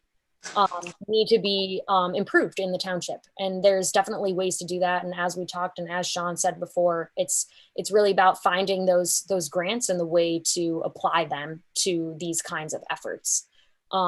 These connectivity corridors, whether it's pedestrian, bike, community gathering spaces, should really lead to key interactions and intersection points, key destinations, green living rooms and gathering hubs, and enhance the pedestrian experience to provide access to this Main Street-esque local business corridor, right? After we recruit all the new great businesses, after we can tell our brand story.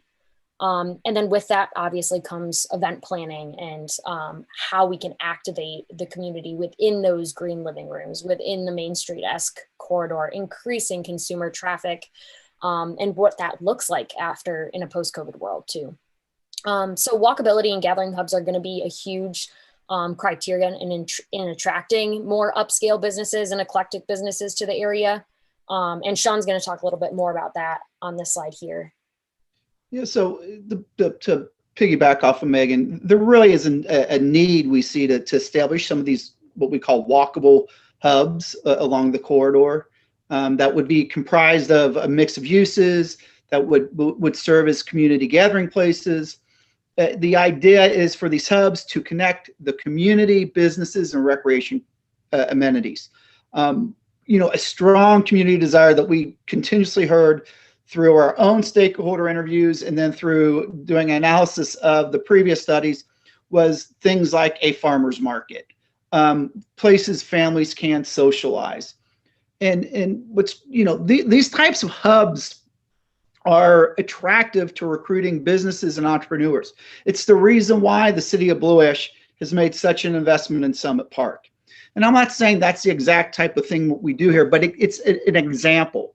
Another very different example is even like if you're familiar with the Hyde Park in Cincinnati and Hyde Park Square, that really is a community gathering place that really the businesses do benefit from. Megan, let's go to the next page. And why don't you talk a little bit about the outreach strategy that we're thinking? Yeah, absolutely. So there is a definite need for a comprehensive outreach and communication strategy just to bridge this gap that exists because of some of the challenges, the existing obstacles that we just talked about, right? It can be any slew of things, right? But a lot of it is a marketing effort and communication effort, whether it's a newsletter or community postings board, some way for all of the people to feel like one and feel like a connected unit, that they're all part of the conversation. This will help you get stakeholder and community buy-in to any of the implementations that you deem necessary to move forward. And use of engagement sessions and opportunities to listen and accommodate the community are going to be huge moving forward. Pierce is in a really interesting spot because they can extend an olive branch of sorts to the 125 business corridor. They have the ability to streamline communication along that 125 access. That 125 business corridor needs to really come together and create some collaborative efforts to make sure there's some standards for look and feel, to make sure there's some business synergies that could exist. All of these things can help bridge that gap and make sure that interests are aligned along the 125 corridor.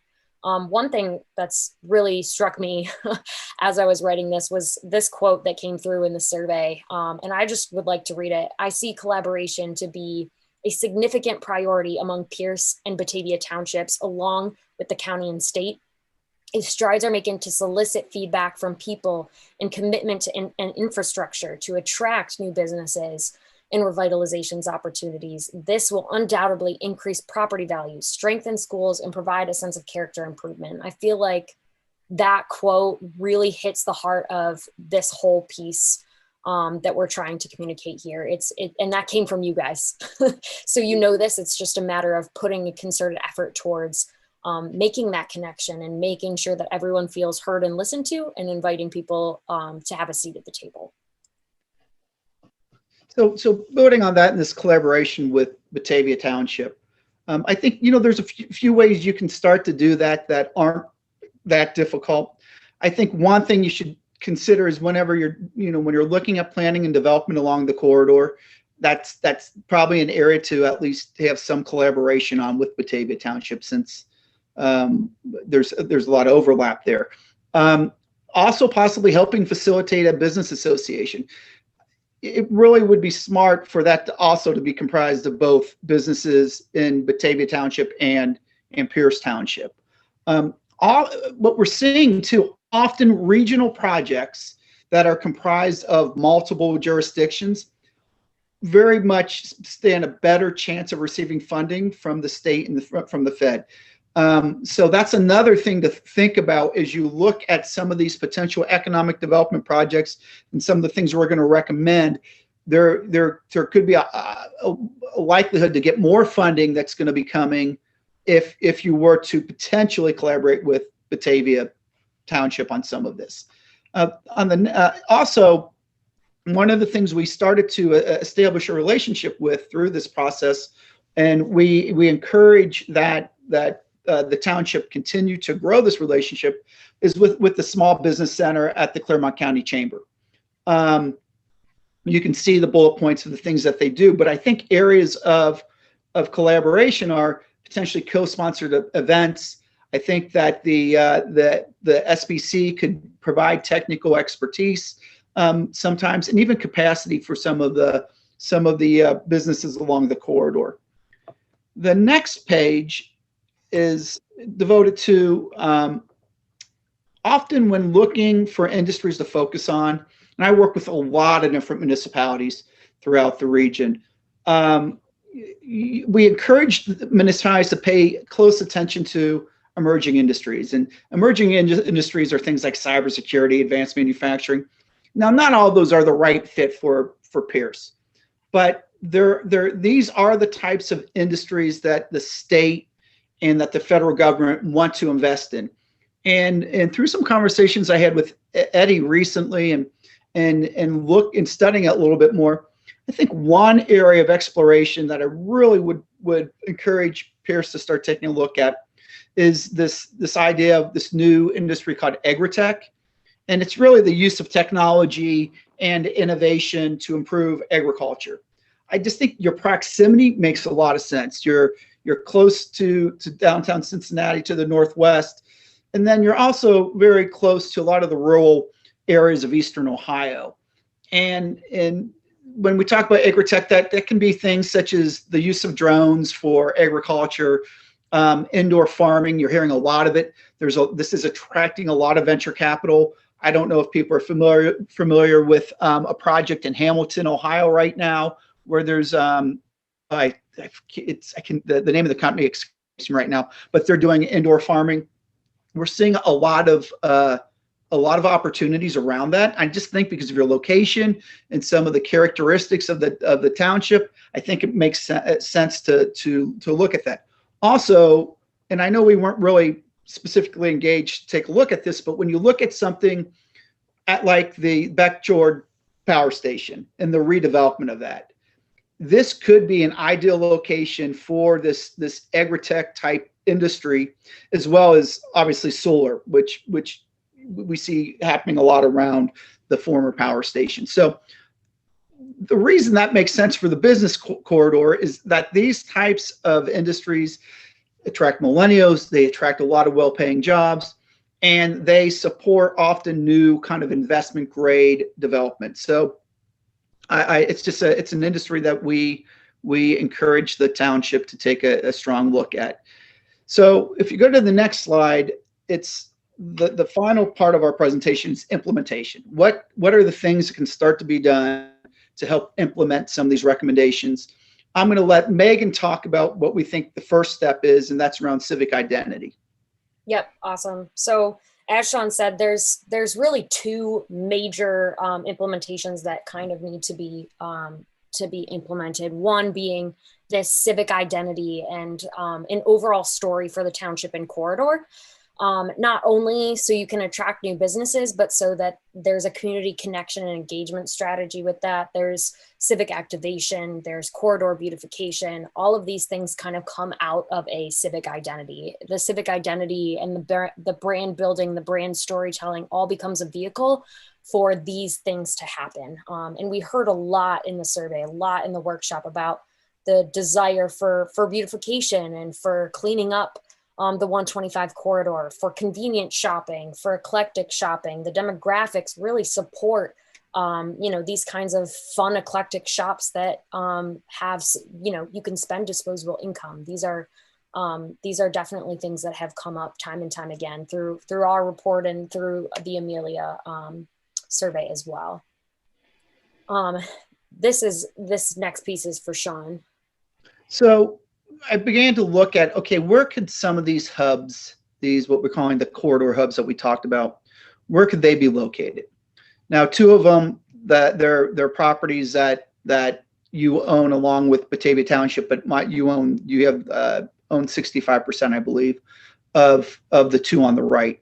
So we have the parcel that's adjacent to Grow Park, which really ought to be studied, and probably before just selling that parcel, I think it has some synergies with not only the existing park, but some of these recommendations we have in terms of ways to do some of these hubs. Also, the parcel by the library, I think, could be ideal. I think both of these parcels could be ideal locations for some type of farmer's market that was done on a consistent basis. The other two, and also you own them, you control them. And that's big when trying to implement some of this. The other two parcels, obviously, they're the Palmer and Grimes parcels that are adjacent to the Premier site. The good news about the Premier site is that my understanding is there's multiple potential users looking at acquiring that now.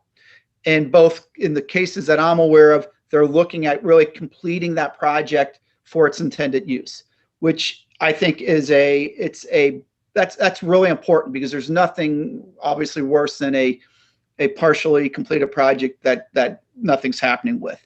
I did talk recently with David Palmer, and I think he would be opening to working with the township on maybe some type of development plan for both his property and his cousin's property. So I know that there's an openness there, and like I said, we have some ideas at the end of how that can be done. The next slide, Megan's going to talk about the importance of wayfinding and programming around some of this. Yeah, so these two recommendations are really based upon that foundation of a brand and civic identity that we can then be able to tell the story through these kinds of places, through the activation and creation of public spaces for entertainment. There's some things you already have that we can build off of. There's a car show that currently happens. You have an amphitheater. There is a yoga studio right next to a park. All of these things you kind of already have the bones to create them, and just creating some programming and some identity and marketing around these things can really help facilitate this idea of a community living room. And then wayfinding too, the concept of intuitive wayfinding is going to be really, really helpful, especially when trying to direct to a more local Main Street-esque corridor from a pedestrian's perspective, from a bike perspective. There's a lot of desire to have that connectivity throughout Pierce Township, through trails, through walking, safe sidewalks. Those kinds of things are really, really important, and really all based in this concept of a brand being built this is being built on the shoulders of the brand. There we go. The fifth step is making sure to promote the right mix of uses for the business corridor. We want to promote uses that keep residents spending their dollars in the township, and we want uses that attract dollars from other communities from outside of the township.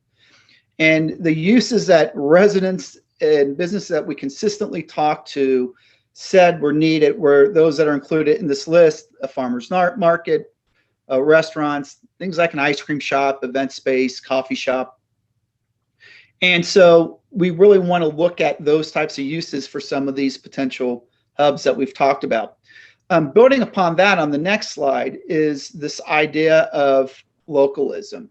Mm-hmm. So with the sixth step, we want to begin envisioning Pierce Township as a walkable and kind of entertaining district with a focus on localism. And this is just as a markup on the right, kind of showing where we perceive where that section could be. We understand that, you know, you need in some places the national retail tenants, but also if we could do a hub that was kind of focused on the local and recreational type uses, I think that makes a lot of sense. Locally owned businesses have historically been the backbone of small business districts. There's this whole movement now to buy local. You know, curated, authentic experiences really don't happen with the national brands.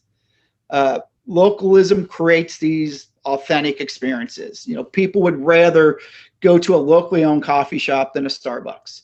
I think microbreweries are just a great example of localism. That's kind of what we mean when we talk about localism. The next slide is really the last step, and it's how do we really begin to implement this? And I understand that municipalities, you know, financing can be tight to do some of these things. I really think the township needs to look at forming an entity that is focused on economic development and real estate activities, and that can begin implementing this process and some of the recommendations we made. And I strongly encourage looking at maybe doing a community improvement corporation to oversee these types of initiatives and process. CICs are not-for-profit corporations allowed by Ohio law for the sole purposes of advancing economic and real estate development. There's no limit of members. At least 40%, though, of its board of directors must be elected or appointed officials. And then the rest of the board can be comprised of private sector residents, business owners. You'll often see people with a certain type of expertise, maybe in law or real estate or community development. But what these CICs can do is they can recommend economic incentive programs and development strategies. They can handle negotiations with developers and property owners. You know, they should work closely with planning and zoning department. They have the ability to control and hold property. There are various local, state, and federal funding sources for CICs. There's a lot of examples out there. The state of Ohio has over 240 CICs currently. So, and also I think, you know, if you were to do a CIC, we might want to consider having, you know, somebody that could represent Amelia's interest, or that was, you know, part of that community. As well as I would suggest maybe having somebody from Claremont Chamber on it. But they really can be powerful entities. And in the end, I think they can give you a lot of capacity. They can give a lot of the government staff capacity to tackle some of these issues that they maybe don't have the resources or capacity right now to focus on. So that's quickly kind of the overview. Our study's very detailed. It's, I think, Megan, we have close to 100 pages. Yeah. We wanted to focus, though, on kind of our high-level recommendations, kind of the process that we saw going with it, and we're happy to answer any questions or receive any feedback you have right now. Okay. Eddie, hold on, Mark, real quick. Eddie, are you still with us? Yeah. Eddie, could you do the disclaimer, please, on how to join in this conversation? Yep. Yeah, you can raise your hand with the raise your hand function on the participant panel. And we actually do have someone whose hand is raised. Yes. And if you're on the phone, you press *9 and that'll raise your hand. We have a second hand raised as well. Right. And a third. They're starting to reproduce here. Hands are all over the place. But again, for I noticed that we do have some people on the phone. So *9 on your phone in order to comment in. Mark, you were first, so I'm going to try to unmute you. There you go. You're on. Okay. I've made comments about this before, and I've made a lot of notes here. I'm not going to go through all of them, thankfully, but there are a lot of smart people, residents on this call tonight. You've done a a good job of formalizing what we need to do. But frankly, we've known for years what we need to do. Where Pierce Township comes up short historically, and I'm going back years before Nick, you were here, before Pete, you were here, before maybe some of the other folks that are on this call were here. But where we come up short is we fail to execute. We have tried to do a CIC, didn't go anywhere. We did a business development panel, didn't go anywhere. I don't know if you've I don't know if you guys looked at our business resource guide on the website. It's terrible. It is absolutely terrible. All kind of errors, misinformation. It's a terrible piece of work, which I've complained about for years and nobody has done anything about. Okay. I would recommend it being scrapped and start over. Okay. But all the things you're talking about, and I don't mean to be critical of you guys, I'm just giving you my input from years of knowing what we've tried and failed to do, is we haven't done any of these things you're proposing. So the next question gets back to, gee, we want to do all these things. Who's going to do it? Because we never get anybody that can start a program and follow through and make it come to fruition. So that's your biggest challenge in my mind. And trustees, if we're asking these folks to do it for us, that's going to be money I'm not in favor of spending. So I've said my piece and I'll leave it to you guys. Mark, I have a question for you. Why did the CIC that you try to do come up short? There was not enough interest. Alan, you can talk about it more. We didn't think at the time. Actually, we had Yeah, potential to do I'll it. comment on that. But yeah, Tom. I Tom have. knows. Tom, let Mark answer real quick, All right, and let then Mark. and let's keep some order to it. No, let Tom jump in, because Tom was involved when the CIC first came up about the property where the water tower is. By the way, the water tower's coming down in a couple of years, so you need to take it off your sheet. But anyhow, I'll let Tom talk more about the CIC. Yeah, we had several meetings, public meetings with the zoning commission and the former trustees, and we discussed all of the aspects of a CIC. We were literally ready to file it. And I think there was some input that maybe it would cost too much money. And some people said, well, we can join with the county, because the county also had a CIC. And it just the deal just got stopped. I was never given the go-ahead to establish it. So Well, I can speak a little of the input. I was not a trustee at the time, but I had some input on that, I think, as a resident.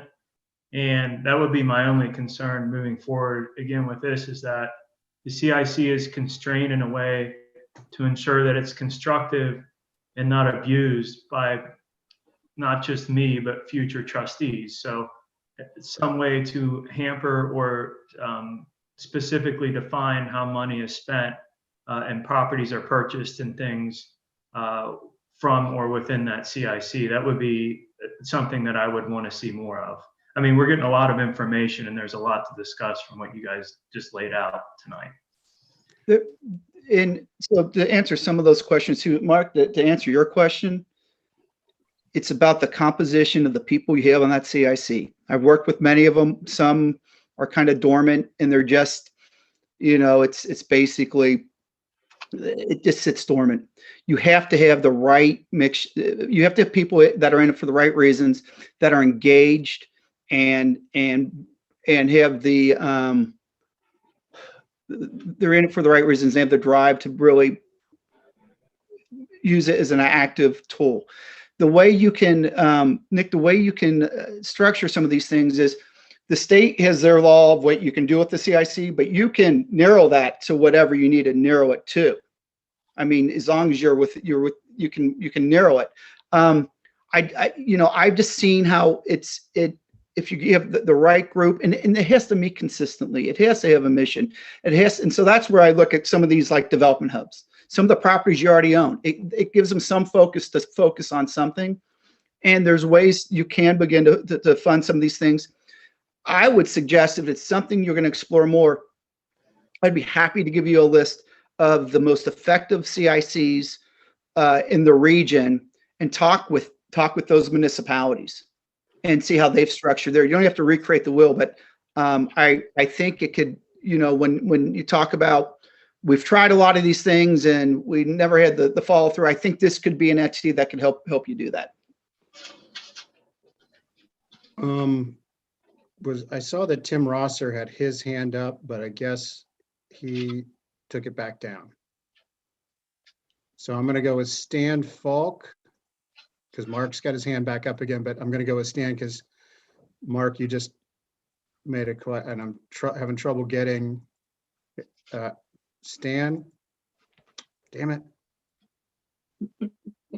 Eddie, can you, there we go. Is this okay? Stan, you're unmuted. Okay. You are now. You're not going to put It me took on me a video. while, but I got there. I spent a lot of time. I got my mustache groomed just perfectly. Nobody's even going to get to see it. But Go I down in the lower corner. What's that? Stan, because we do want to see your face here. Oh, here we go. I Look want at to see this. Here this. we go. Check this out. Okay. Ooh, Well, oh man. Check it out. That's blooming. That's N95. No COVID's getting past that. Hey, what I am here to talk about is something that some of you are aware of. Some may not have heard anything about this, but hold on, Stan. Stan. Hold on, real quick. Sure. Are you segging into the Pond Run issue? Yeah. Can we time out on that? The CIC stuff, or are we still yeah, on that? We're still on that right now. So oh, I got nothing to say about that. So okay. Well, we'll mute you and we'll come back to you real quick. Okay. All right. All right. Mark, we're going to let you go round two.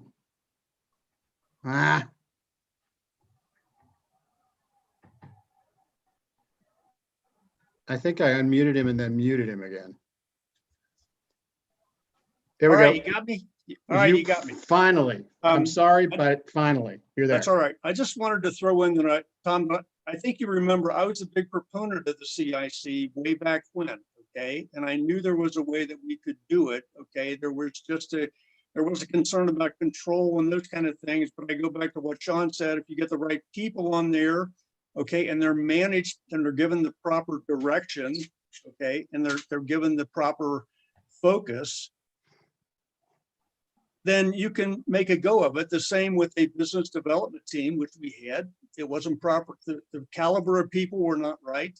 They weren't like given the right kind of message. So, all these things you're talking about is right. And you have to have the right assembly of people, but they have to be managed and directed in the right direction. And that's all I'll say about the CICs and all that kind of stuff, because Stan, I know you want to jump on here about Donna's on here with me, okay, and she's got information that you may want to listen to, but you want to talk about the agritourism thing, which actually kind of ties into the agri-tech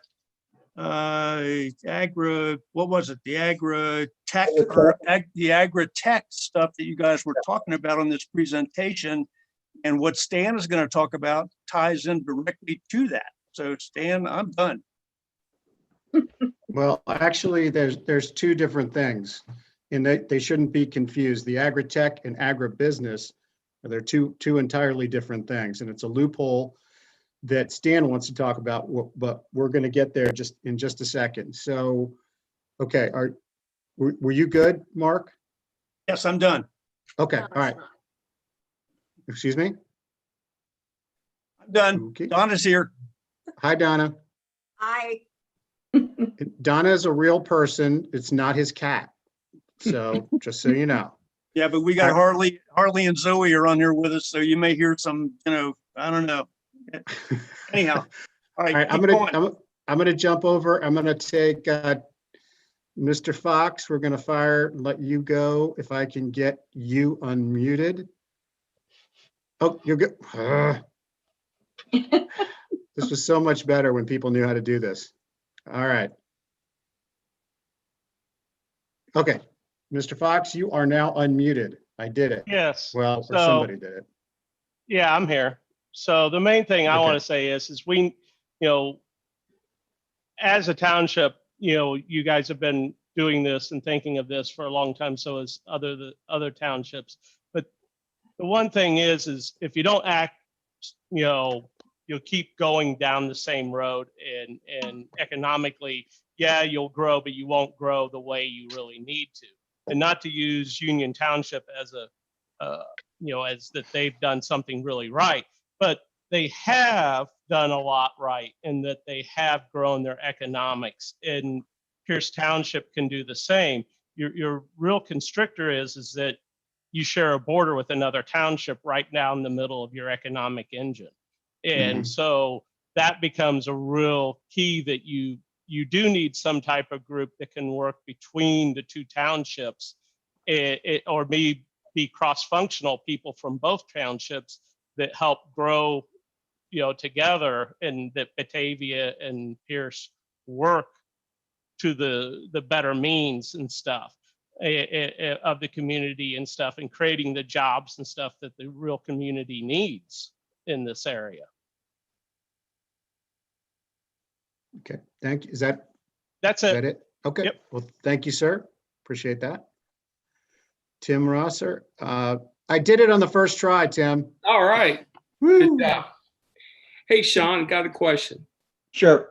At what stage do we set up a committee? I would be looking at right now setting up a community improvement corporation.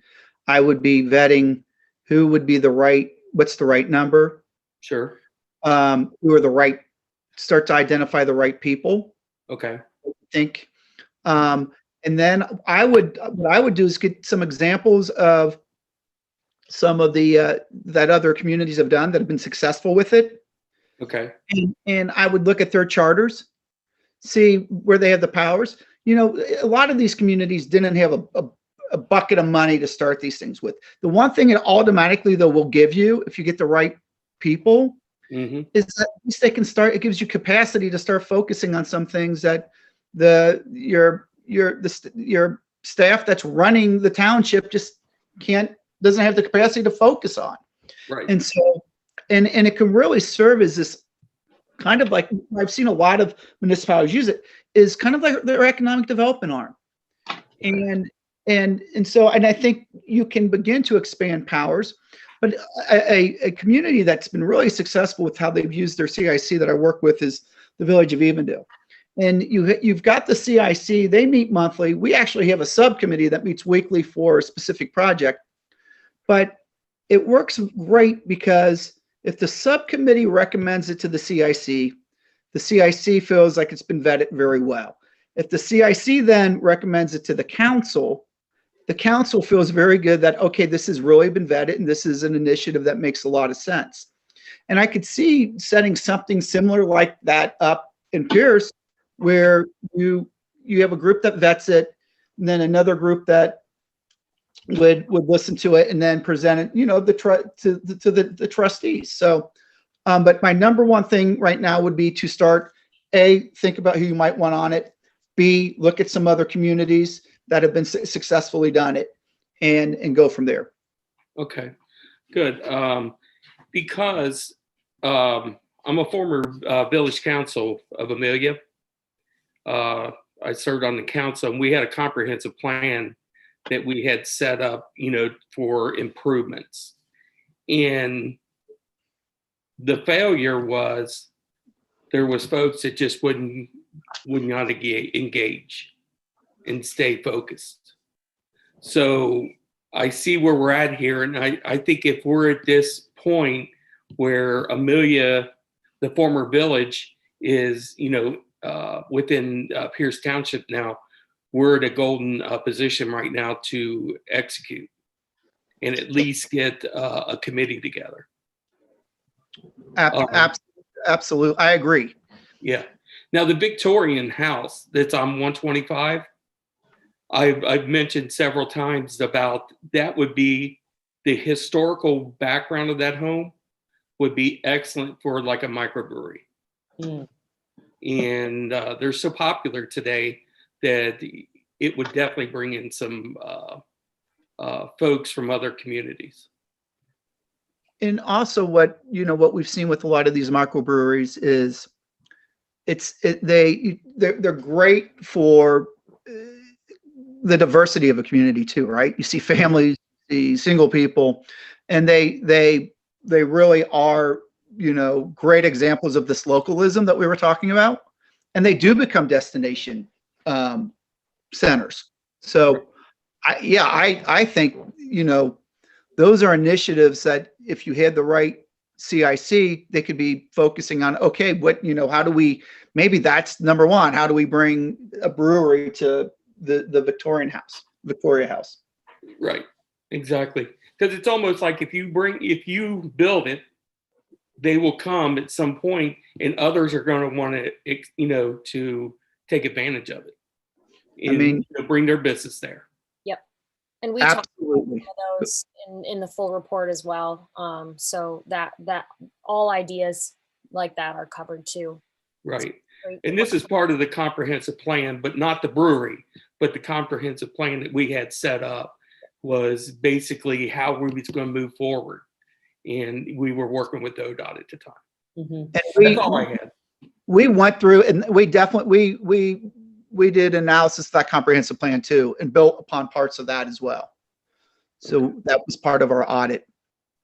I wanted to piggyback on one thing that Sean and Tim said about the localism. So there's a book out there by a preeminent scholar called The New Localism. His name is Bruce Katz from drexel.edu. And we've been conducting our study, and of which now Pierce Township will become a part of it, of the impact of COVID-19 on business corridors and business districts. And there is, and he identified this already years ago when he wrote this book about the new localism, there is a timing to everything that's here. So I appreciate Mark, I appreciate Tom's efforts in the past, and the CIC, and the motion, and the energy, and the push up the hill that you had to get a CIC. But I want to say right now that with the timing of everything in the market, timing is everything in business, and timing is everything in communities.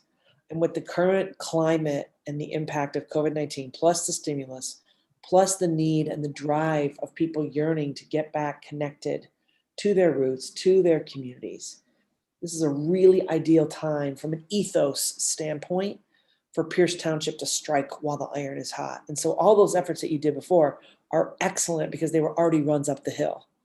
And now it's just a matter of us being able to gather, taking all of those great plans, you know, that Tim was talking about as well, and building upon those now to now try to catalytically activate and strike now where there's an opportunity.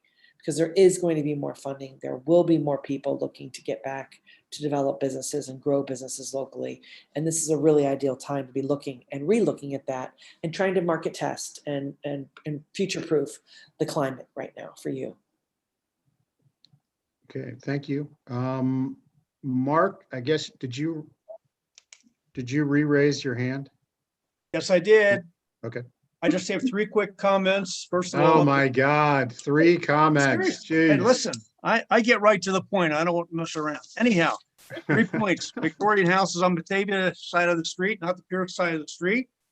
I can't see us having an effective CIC without Batavia and Pierce collaborating or going together with it. It would be a one-sided affair. That's a useless effort without the combination of Batavia and Pierce working together. And thirdly, we have the framework, the Constitution that Tom drew up already in effect. We have the rules and all that kind of stuff that's there, ready to go. It's just a matter of Tom pulling it out of your files, and we have the terms. It's all there. It's ready to go. So if you guys want to put a CIC together, we got the stuff ready to go right there. But I'm going to have 2 things in a minute. But you have to get Batavia involved. Otherwise, it's not going to work. I'm done. Okay. Hey, Mark, can you put your hand down so we know when you're back? Mark? I'm done. I'm done. Oh, I'm okay, good. cool. Thank you. Okay. Because your hand was still up and I never know whether you're done or you're coming back. I'm good. Okay, cool. All right. All hands seem to be down now. 2 things. One, I don't think that not having Batavia in is a death knell for what we want to try to do. It's better to have Batavia in, but I think we can survive without Batavia in. There's a number of projects that we can be successful with without Batavia. Again, better to have them in, but won't be the end of the world if we don't. Two, I think that what we were looking at, because I was opposed to CICs at the time, I don't think, Tom, that was well thought through or well prepared. And three, I don't think we had the right folks really in place to do the chore. We weren't there yet. I think that Kelly gave a good term there. We've already made a run up the hill. We just didn't have the troops back in those days to make the run and get to the top. We do now. We can move forward, but I'm not going to use the tried and true, Tom, that you put together 6 years ago. There are a lot of different things that CICs can do now. There's been changes in laws. There's a lot of different things about them that I think we need to freshen that up. And so that's kind of I said two things. I actually jumped ahead and did three. So I apologize for that. With that, if no one else has anything to say, then we'll put that aside for the moment. Sean, Kelly, Megan, great job. I think there's a lot of meat inside there that we can start to work with. I think it lays out a pretty good list of chores that if we did do a CIC, we'd be able to use as our guideposts for what we want them to achieve. So we'll have to continue this discussion as we move forward. But you got questions, you got more input. It's certainly, Pierce Township certainly doesn't sit around and look like an oil painting. We like to talk. With that, I'm going to move on to the public comment open floor discussion. If you guys are okay, Sean, Kelly. Great. Megan. Thank you. We appreciate everybody's time. Thank you. Can I ask one clarifying question before they go? I mean, we know that all of this is recorded in one huge live stream and recorded Zoom meeting. However, is there a summary or something that you can give us that we can put on our website where people can focus on looking at this? Yeah, we're going to give you an executive summary for it of what we went over. And then you'll also have the comprehensive report, but you'll have an executive summary that highlights all the things we discussed. And I don't even know if maybe just the PowerPoint portion of this perhaps. And Okay. then we can link it Sure. to more. Sure. Thank you. Not a problem. Great. Thank you, everybody. Thank you. Thank you. Thank you so much. Okay. Sorry, go, Kelly. I'm Just wanna say sorry I thanks so cut you much. off. Thank you. Okay, Stan, with your great mustache and that really cool hat. We're gonna have to unmute you so you can take the floor. Okay. Once again, here you go. I think I'm You're on here. You're I was on. clean You're up. shaven, except for the mustache. I was clean shaven when I started this call, and I'm gonna try to get us out of here before I look like ZZ Top. So What a Eddie, smart if you ass. got the, I'm actually gonna set a timer here, and I'm gonna make sure that my little egg timer is gonna beep if I can't get it done in 3 minutes, I'm not gonna get it done. Eddie has got right there, hit go. Okay. What I'm talking about here is just to give everybody an idea where we're talking about. This little parcel here in the green, you already see Wedding Barn. That is the top of Pond Run Road. If you come up from 749, it's basically the little pocket between Pond Run, Mott Road, and Fagan's Run. It's a 30-acre parcel. The guy that is doing this is, I don't need to name his name or say the firm he's with, but what we're dealing with is the guy that bought the property is he's a very young attorney with a very prestigious law firm here in Cincinnati. He bought it because under the auspices of it being, at some point, it being a winery. And that's gone around the neighborhood. And, there's a lot of ways to establish this. Everything I'm saying here, he has not come forward to anybody, not the commissioners, not the township, not me, not the people that he has talked to about it in the neighborhood. He's lied to. I've talked to everybody in the neighborhood, all of his neighbors on all sides. His goal is there's bad law, in my opinion, that would allow somebody to, plant a grapevine and produce a bottle of wine and say that they're a winery. And if you're a winery, then they can stretch that to say, well, since I'm a winery, I can have events because that's how I'm going to market and sell my wine. So basically, the whole winery, what they really want is to have a wedding barn. Probably like over there on Honeysuckle in Ohio Township, which none of the neighbors are at all happy about. I've heard from a lot of them, once they've seen me on this crusade.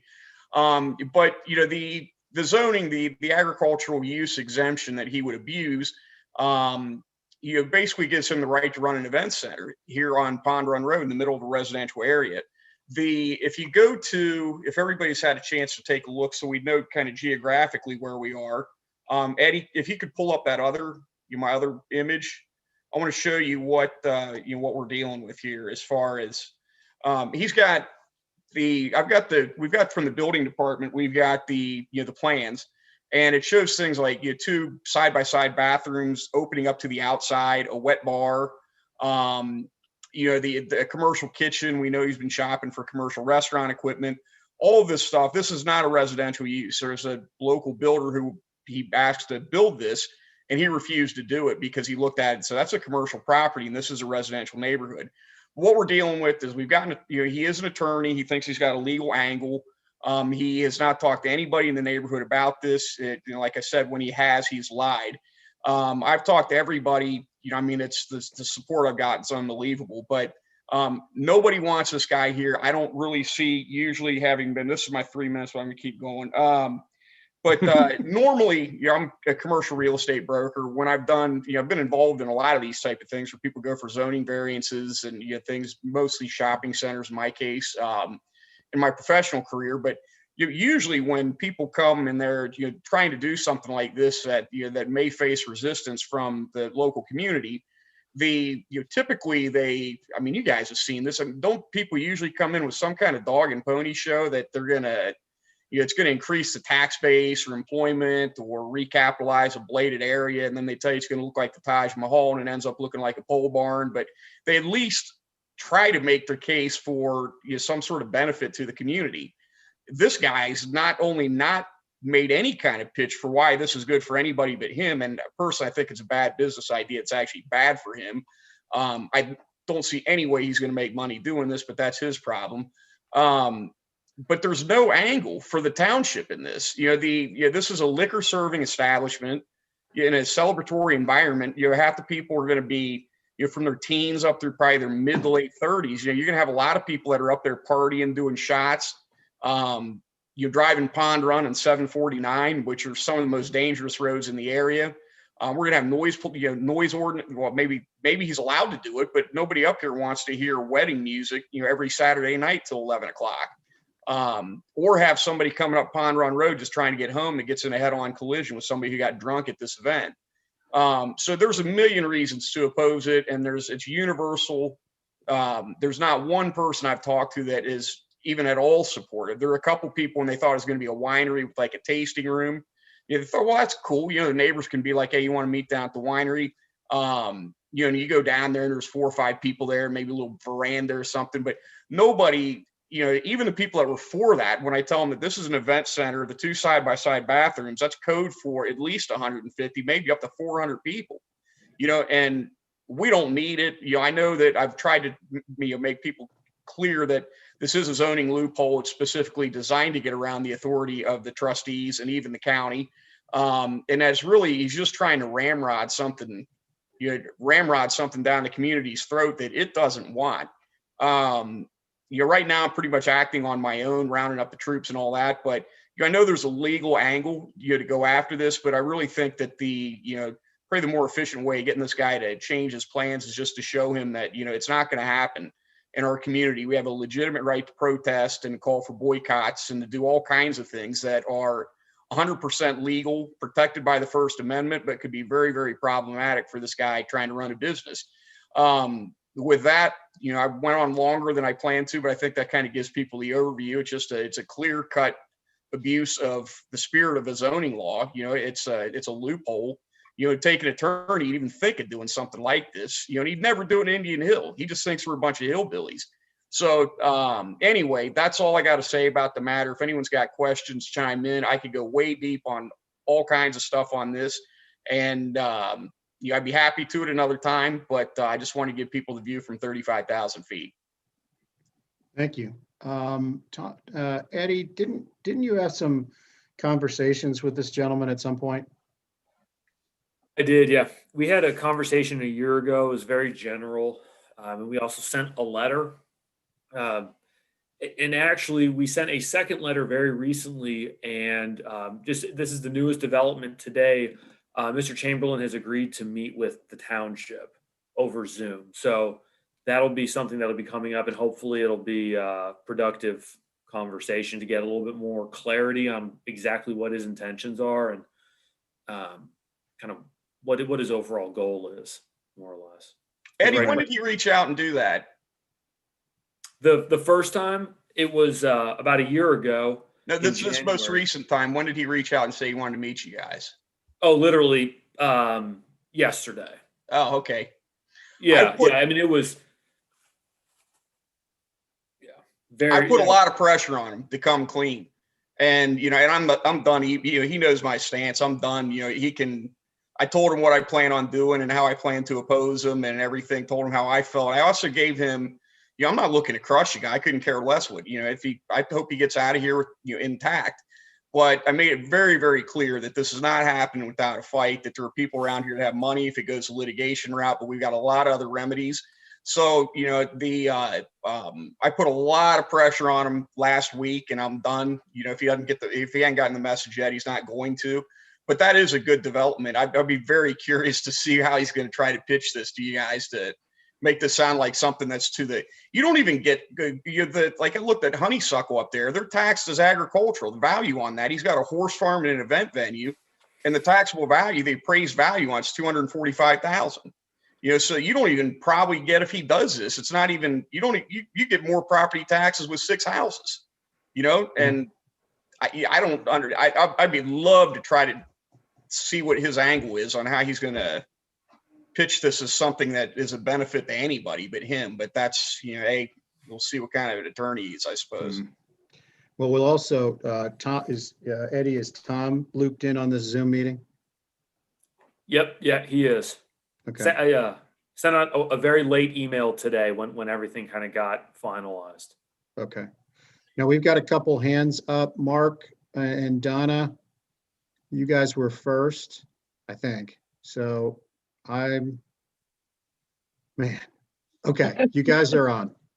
Okay, I've talked to Stan about this, and my question is, Eddie, number one, are you going to involve the zoning commission in any time with the meeting with the owner at all? Is that going to happen?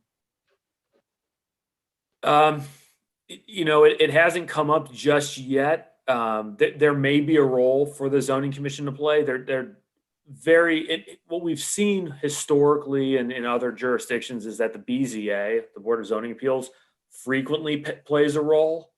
But depending on what comes from the meeting tomorrow, I guess we'll have a little bit more clarity on how we could involve, who we would need to involve in order to constructively move forward.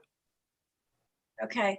And my second part, my other comment I wanted to make, Stan, I talked to Adam Bird today, and okay.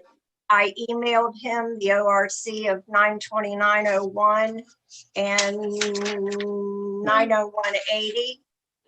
And he's interested in this, and he said he would look into it and talk with Jeannie Schmidt about trying to change the language that's in the ORC so this doesn't affect townships all over the state. You're Donna Can, so you're with the Ohio Townships Association? Yes.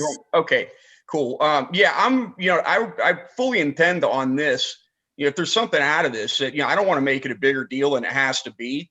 And I don't want to drag this guy's name through the news. And if he just goes away, no harm, no foul. He made a mistake, But I do think that this is something that, at the state level, yeah, I'm ready to go nuclear. And one of the things I was planning on doing was putting together something so that the other zoning boards across the state can apply legislative pressure, not just in my case, but they're dealing with it in Ohio Township and nobody likes it. That guy says he's got a wedding barn because he can do that because he raises horses. Like, okay, does that mean I can plant a couple tomatoes and have the Rolling Stones, play a concert? I mean, I think this is something that the townships all over the state need to. I'm not against the winery. I don't think anybody is. If he came out here and it was truly a winery, with an incidental sort of tasting room, I don't think anybody have any problem with it. But this is not a winery. He doesn't even have to be producing grapes. He can just plant the saplings, never fertilize them and say, well, you literally can start selling wine and booking events the minute you put the seedling in the ground. You say, well, it's going to be 3 or 4 years before it starts producing. So you just buy the grapes from a wholesaler, and you have events and you tell the people, you don't even have to drink the wine. The wine's gonna be terrible. Give the wine to the kids, but it's going to be terrible wine that you'll be forced to buy just so he can maintain the pretext that this is a winery. Then what he does is then he creates a separate LLC for his catering business and maybe event rentals and stuff like that. You buries it behind a bunch of attorneys, so nobody knows, who actually owns that side of the business. It's all him all the way. It's just shady. I mean, things that are legal aren't necessarily ethical.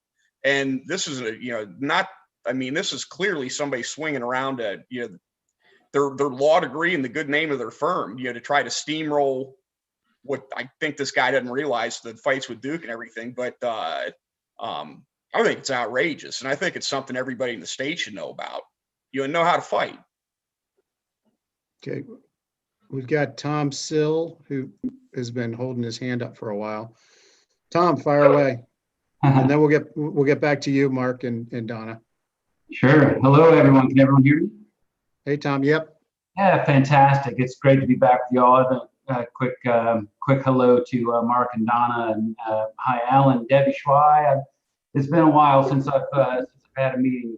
Tom Keating, we've had a couple of sessions there at the Board of Zoning Appeals and Zoning Commission, et cetera. So it's great to talk with you all. I'm here on behalf of my parents, right, who they live on 3367 Merwin 10 Mile. 40 years ago, they were EMTs with Pierce Township. They've had lots of experiences with drunken driving on our roads, right? No way around this. They pulled many people out of the creek on 749, right? Yeah. I've personally lost friends on 749 Pond Run due to lepers. It's just, our roads just don't need any more of that percentage. So, notwithstanding the fact that the zoning resolution allows it, I don't think there's any way around that at this time. I just have an observation, some questions. I'm pretty sure that there's no other example of an establishment in the residential district of Pierce Township that allows the sale of alcohol. And also the potential for the origination of drivers who have potentially consumed that alcohol directly onto residential streets. So that's concerning to me. It's concerning to, because specifically my parents drive that road, my kids drive all of these roads in the township. I have many, many friends throughout the township. As everyone is likely aware, I lived on Merwin 10 Mile for nearly, 40 years, right? So grew up in the area. So it's concerning. And so I would say, as this moves forward, and certainly as the township analyzes what to do about the situation, I would like to understand, what's the township's plan for monitoring, again, that origination of potentially drunk driving coming out of residential areas, directly exiting onto residential streets. I don't think the townships have encountered a situation, and there's been any history of that in the township. Does the police department, for instance, have the bandwidth to ensure the safety of residents in a residential district of, those are my concerns. And so I'd like to hear some commentary around that. Yeah, the only thing that I think would be similar would perhaps be Legendary Run with, the clubhouse, because they do sell alcohol at the clubhouse. that's only for a period of time and then it's shut down and, et cetera. This is clearly, I mean, I'm going to have to qualify this.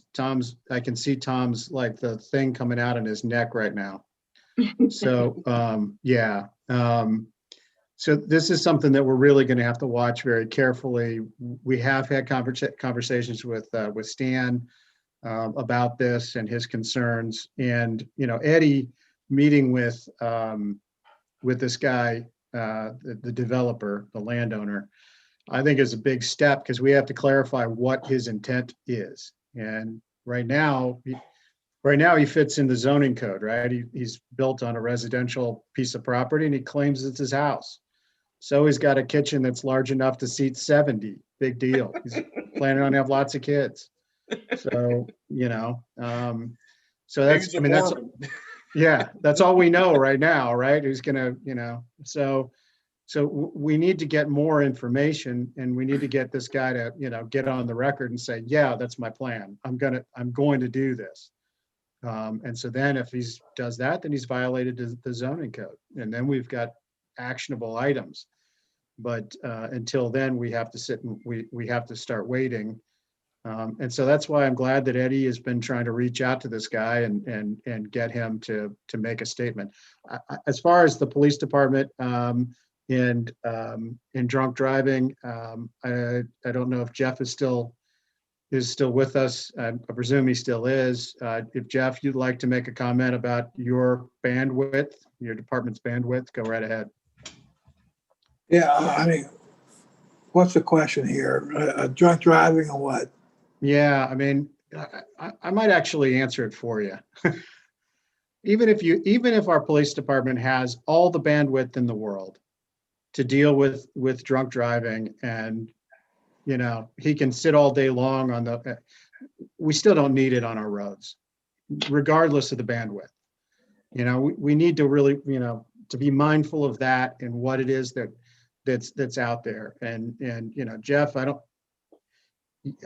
you do what you can to try to stop drunk driving, but I don't think that we invite it into our neighborhoods either. So, Jeff, if you'd like to say anything further, that's kind of my 2 cents worth. Yeah, I mean, we're always out there patrolling for drunk drivers. I mean, yeah, 749, 52, there's some bad roads, but it's, I mean, we do it every night. So every day we're out there patrolling. I mean, if we come up with a drunk or someone on prescription meds or something, I mean, it's I mean, we're always patrolling for it. We're always looking for it. We come upon it day and night. So, I mean, I don't know what you want me to say. I mean, I'm not quite sure what the question is. I mean, do you want to work everywhere? No, I mean, our shift contains maybe 3 or 4 people. We're on 125. We're down on Pond Run. We're on 52. It's a wide township, so we're here and there. I mean, we do what we can. So do we want drunk people in the township? No, of course not. We don't want them on the roads anywhere. So we're patrolling all the time for it. But yeah. Alan, if I can chime in, Chair. I completely understand your guys' take on this from your perspective, and I'm trying to absorb a lot of this for the first time seeing it all. I just think we need to gather some more information here. I mean, I think there's a phase needed to do this in a proper way to allow all parties the opportunity to weigh in on whatever they need to weigh in on. Maybe absorb some of this info. Eddie can look into it more. Hopefully this gentleman will meet with Eddie and give him some more information. And obviously, we got some people that are a little upset about the potential of what could go on here, but I still think we're early stage of, as far as trustees go, as far as hearing this information and trying to absorb it and come up with a reasonable action plan and allow all parties an opportunity to weigh in here if they'd like to weigh in. You know what I mean? Yes. Yeah, I mean, as much as, I'm certain that the reason that he's meeting with you guys is because of the pressure I put on him, and I wasn't subtle about it, the way that, the township feels about it. But I've said from the beginning, I'm like, you dude, like, I'm getting the word out. I'm talking to people in the neighborhood and I'm talking to the trustees. And, if you don't even go and make your case, they're only going to hear it from me. And he's been asked many, many, many times, to come clean with what he's doing. He's been asked by the county as well. He was shot down trying to get 50 parking spaces. So, I mean, it's clearly a commercial use. It's clearly a loophole as far as I can see. I don't see any ambiguity in it.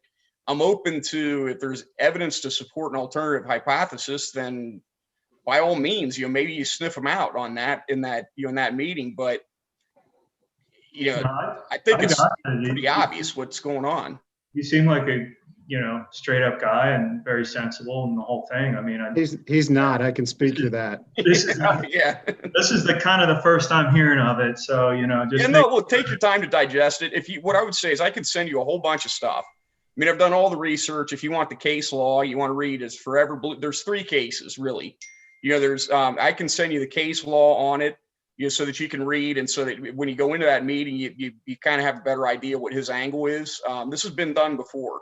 Yeah, I'm not sure that it's been done. Well, it hasn't. It has been done where somebody didn't even have growing grapes. But the problem here is that the case law, as I read it, the case law basically neuters you guys, and you could be as against it as you want to be. Right. But if you have no zoning authority over it, and I don't think you do, but and then there might be other things you can do. I don't know what the Board of Health or the road people, or I don't really know what can be done at a governmental level. I do know what can be done at the level of public opinion and public pressure and things like that. And that's ultimately, he can get it through. He can open up the business, but it's going to be a very hostile environment for him to try to operate in, and we don't have to step outside the law. If this becomes an arms war to see who can be the least neighborly, he's surrounded. He's going to lose that battle. But I don't want it to go that way. I'd rather the guy just comes clean, sells it, gets what he can back out of it. One of the things that compounds his problem is that he owes a lot more money on it. I looked up the mortgage. He owes a lot more on it than he could ever reasonably sell it for. So, there's probably no way out for the guy that's not painful. It's just that some are going to be, some ways out are going to be more painful than others. But if I got hit by a bus tomorrow, his problems would not end. I mean, I'm the one that, got the ball rolling on this, but now that the neighborhood's found out about it, you have those people on Mott Road, they were telling me I'd have never built a house here if I knew I was going to be across from an event center. I've had people that say they put their life savings into building their home, like right in the shadow of this thing. And, they moved out from other parts of the city.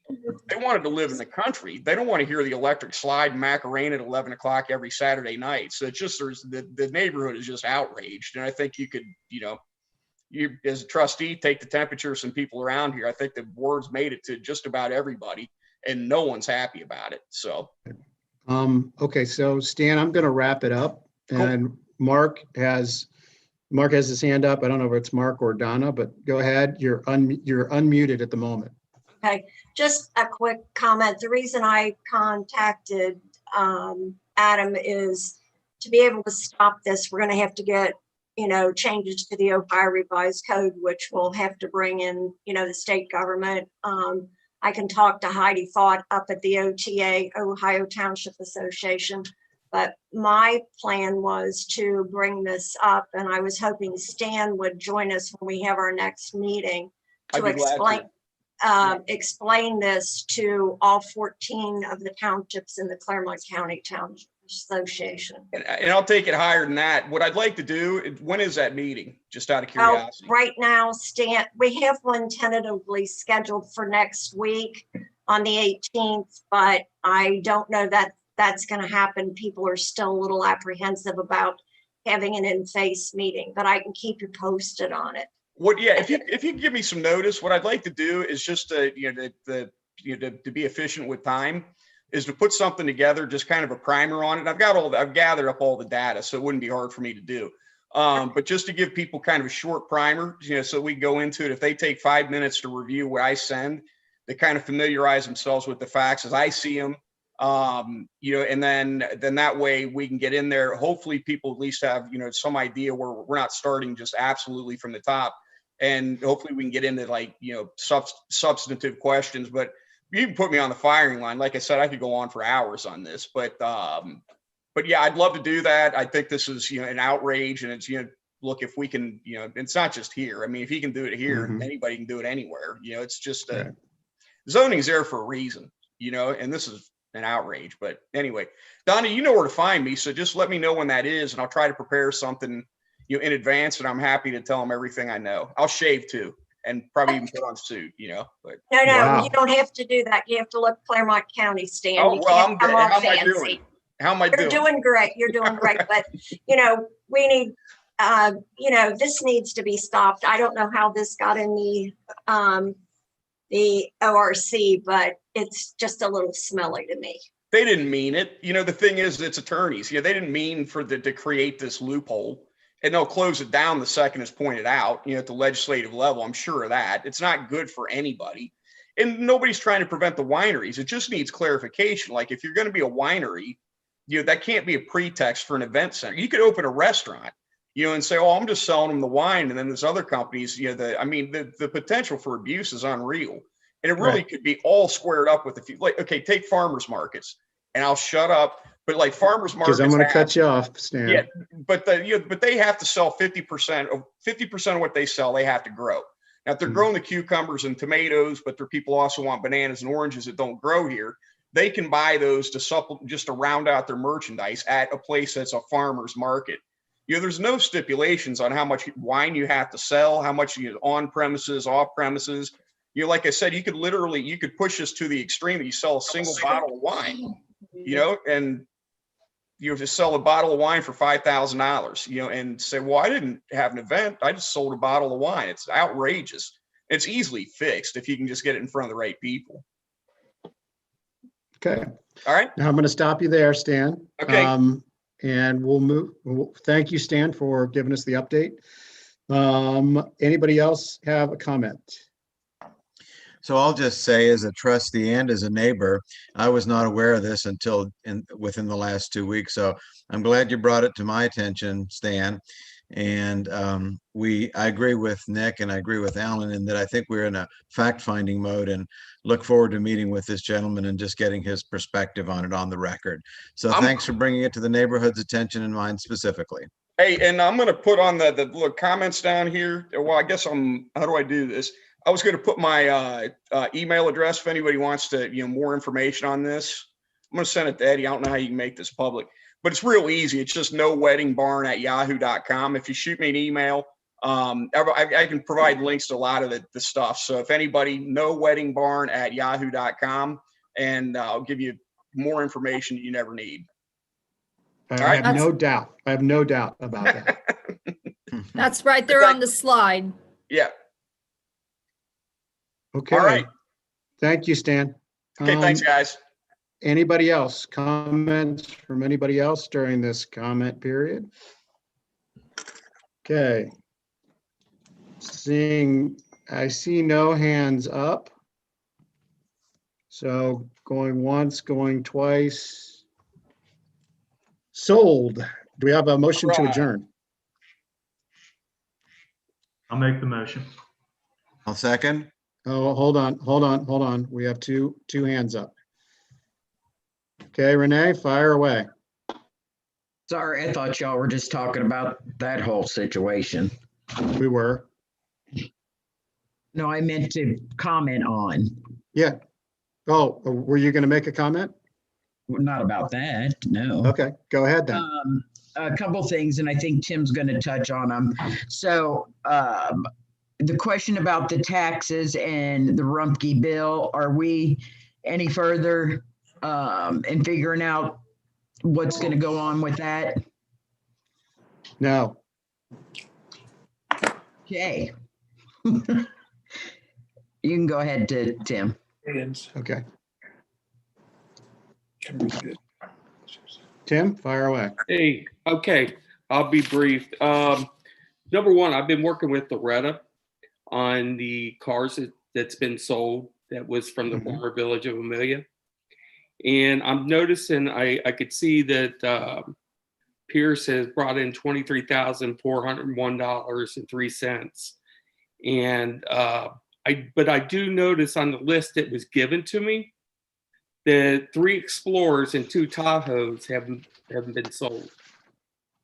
And all the it seems like all the other big vehicles and the Charger, it's not on there being sold. And the reason I'm looking at these is because when we start talking about funds and, even from the past, with Loretta and being that the Amelia didn't, Pierce Township didn't get any funds last year for services. It's always been brought up about, monies. Well, this is monies coming in. So with all these vehicles and all the property that's going to be either liquidated or sold in the future is going to correct a lot of these issues, I feel. Some of it, yeah. some of it, but it's not going to cover all of it. No. The $23,000 doesn't even touch the legal bills that we just had to pay. So, those things are still holes in our budget, that we have to address moving forward. The land sale, as I look at several of the parcels that are certainly on our side, we already discussed this a little bit with Mr. Fox. They're not worth $5,000. Right. So we're not looking at a huge windfall of revenue even coming from those pieces of property. I don't know what Batavia Township plans on doing with the Taj Mahal over there. Sure. And I pronounced it incorrectly on purpose. We don't know what their intentions are. Right. I mean, we're trying to take those 2 parcels, the one that's across the street from the library and the one behind the Dollar Tree, and we're trying to look at those more carefully to make sure that we get the most out of them. But even those, there's some question about whether or not those are marketable for much more than, a park or a farmer's market. So, Sure. I mean, Can I clarify the vehicles? Just a minute when I'm done. So, I mean, essentially, I encourage you to keep watching that, but just don't think that we're getting this huge windfall that's, got to take care of that. And we're not, we want to try to make sure that those budgets are whole, but, we're trying to move forward and provide services to everybody in Pierce Township. So, I would think that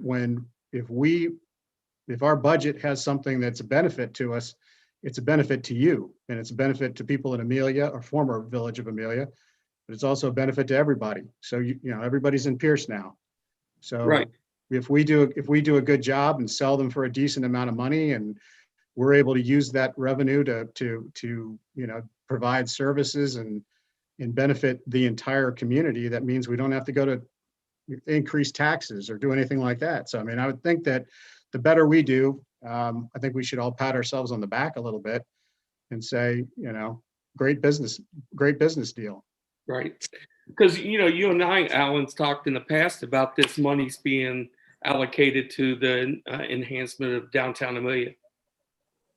Well, and as I've said to other residents, we inherited Amelia's roads, right?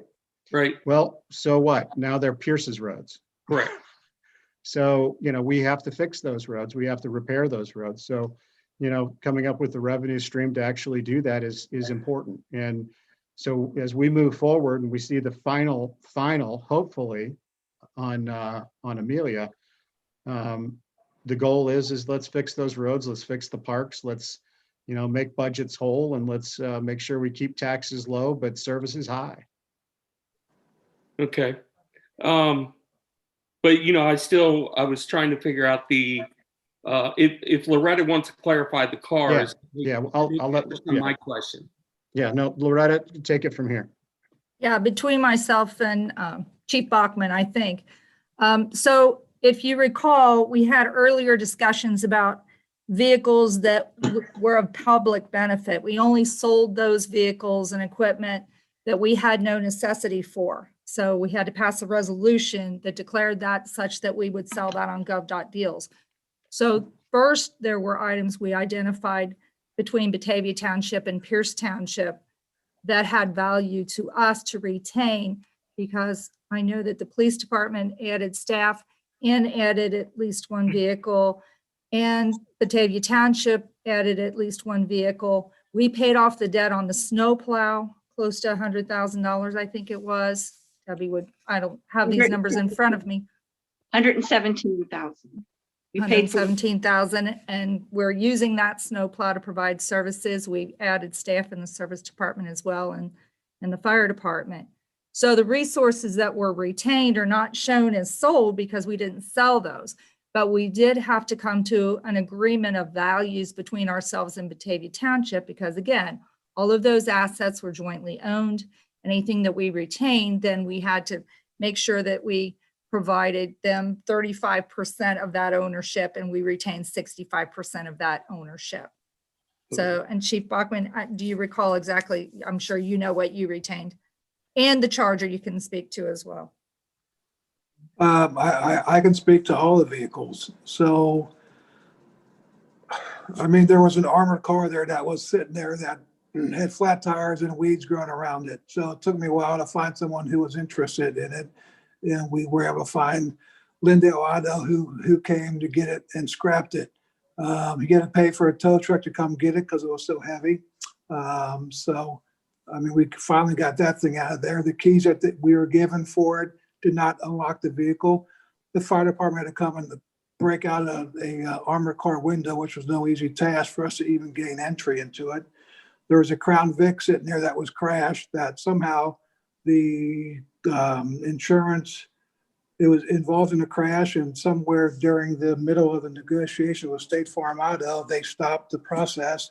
We had to reenact that to get it paid off and get money for that crashed vehicle, which we did. There was a brand new Tahoe, as you said, with I think 3,000 miles. We converted that to the police department. So we used that to drive around Pierce Township. We got it, striped to Pierce Township logo. There was 3 SUVs, Explorers, that we now use from Amelia. There are some Crown Vics that we sold through gov.deals, and we are still selling one.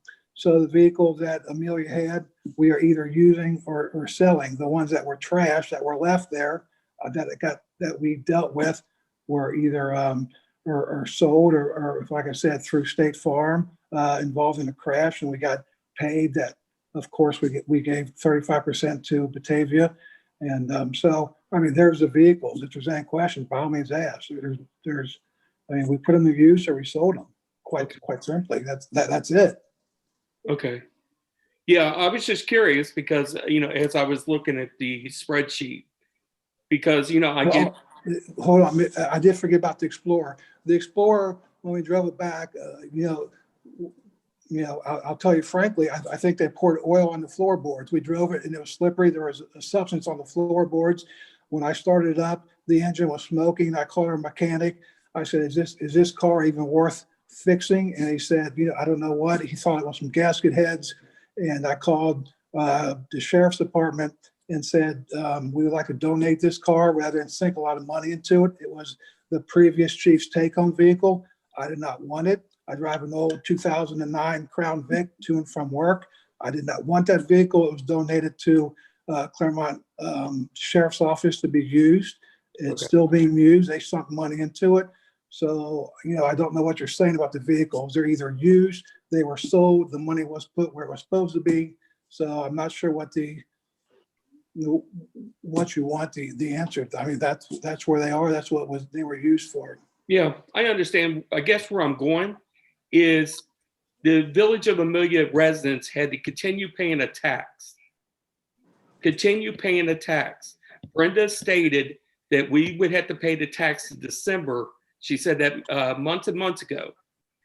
Couldn't this money been used for those folks not having to continue paying a tax to pay down the debt, to get rid of the debt sooner? No, because we were stuck in lawsuits.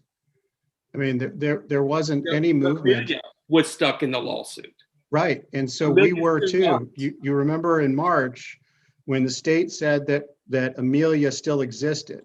Right. So we were not in a position to do anything at all until all of those cases were resolved. Right. So we could have maybe stopped the the tax in June or July, but because of all of that stuff that we had to go through, because the state and others, Right. we couldn't do anything about the debt other than to say, this is the debt, this is where it goes, and this is how much needs to be resolved to do a final audit. So we weren't in a position to take that money and put it anywhere.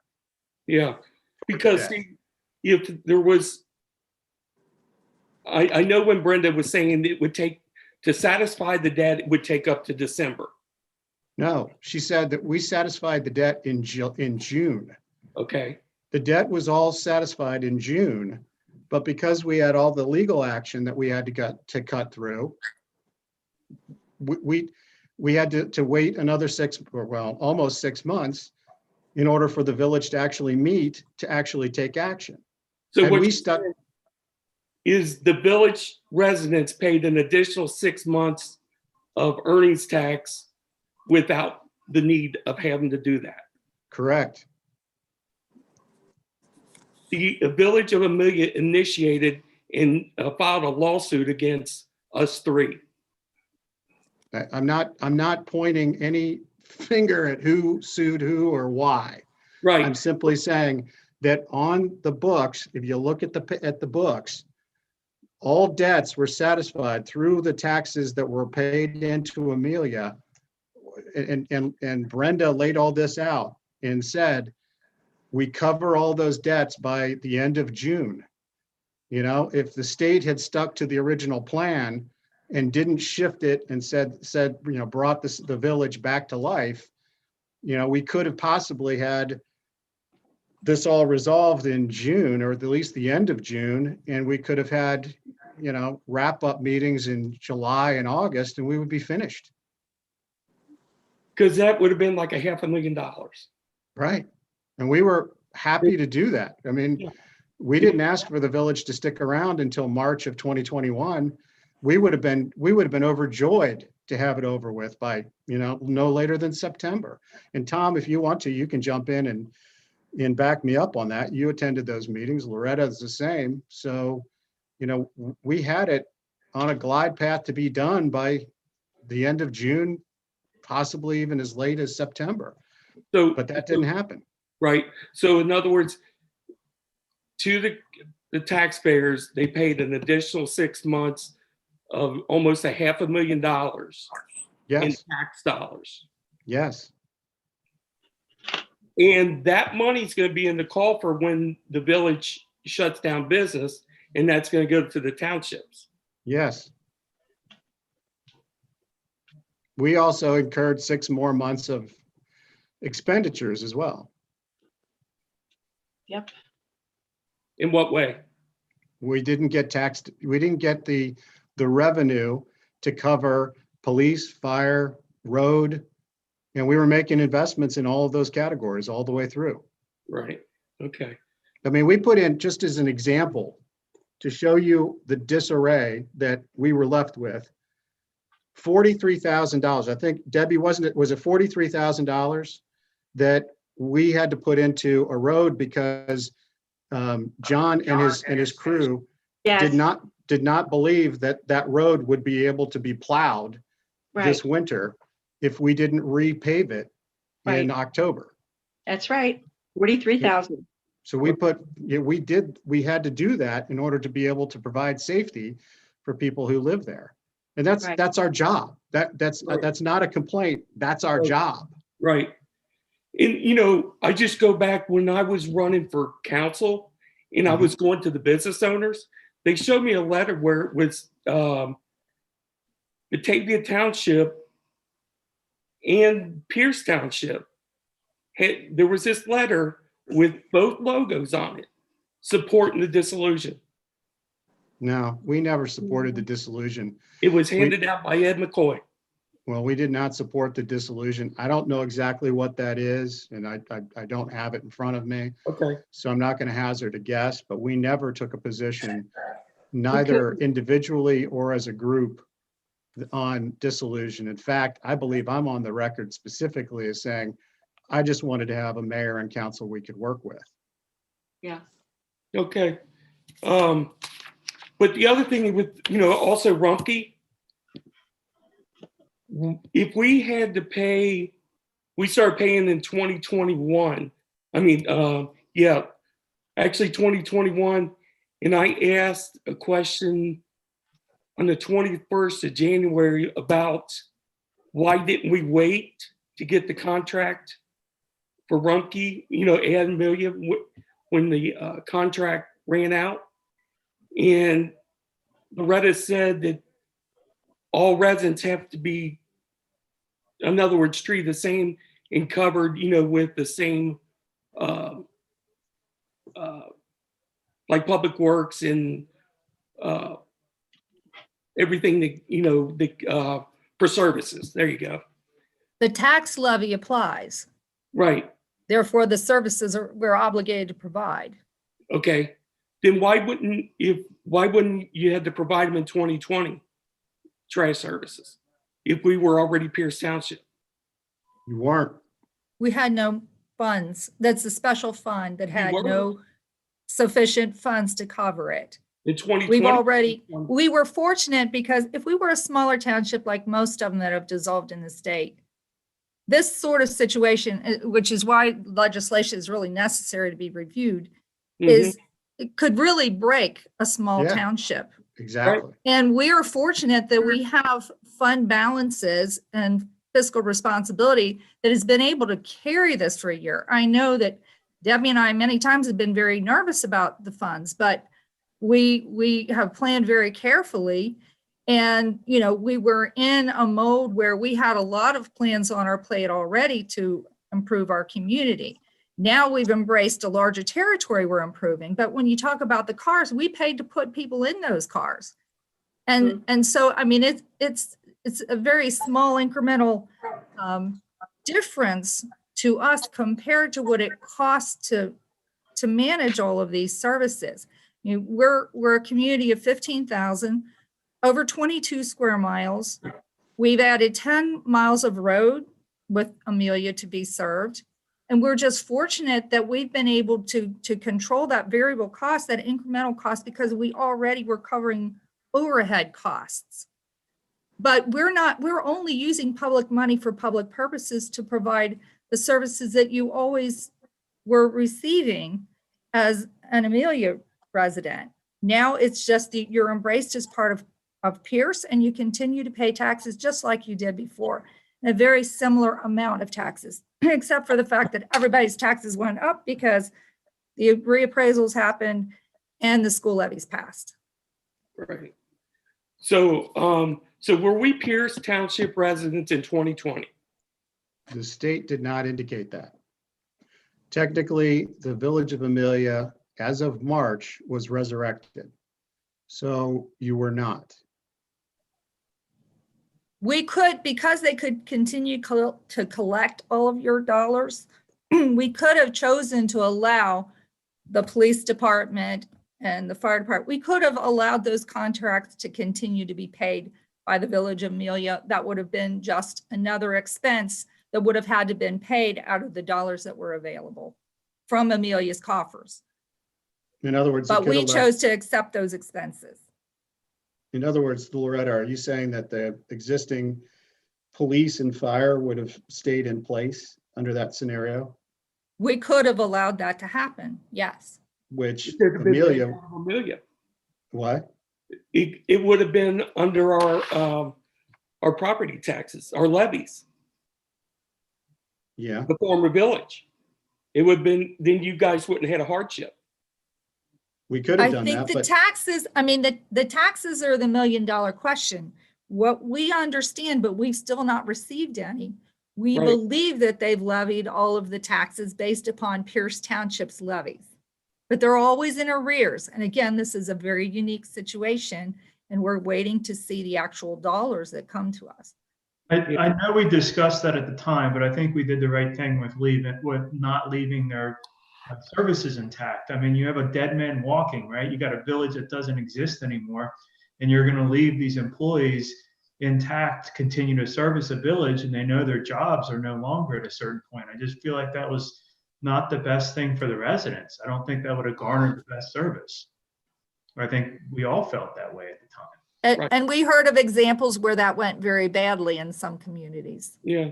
The only reason, and I'm going to cut it off after this, but Nick, to answer what you were saying is every time I brought up a question or there's been a question asked and we start talking about finances, it's always, well, we're paying for your services. We're paying for your services. And, after you hear that so much, guys, we get tired of hearing about that.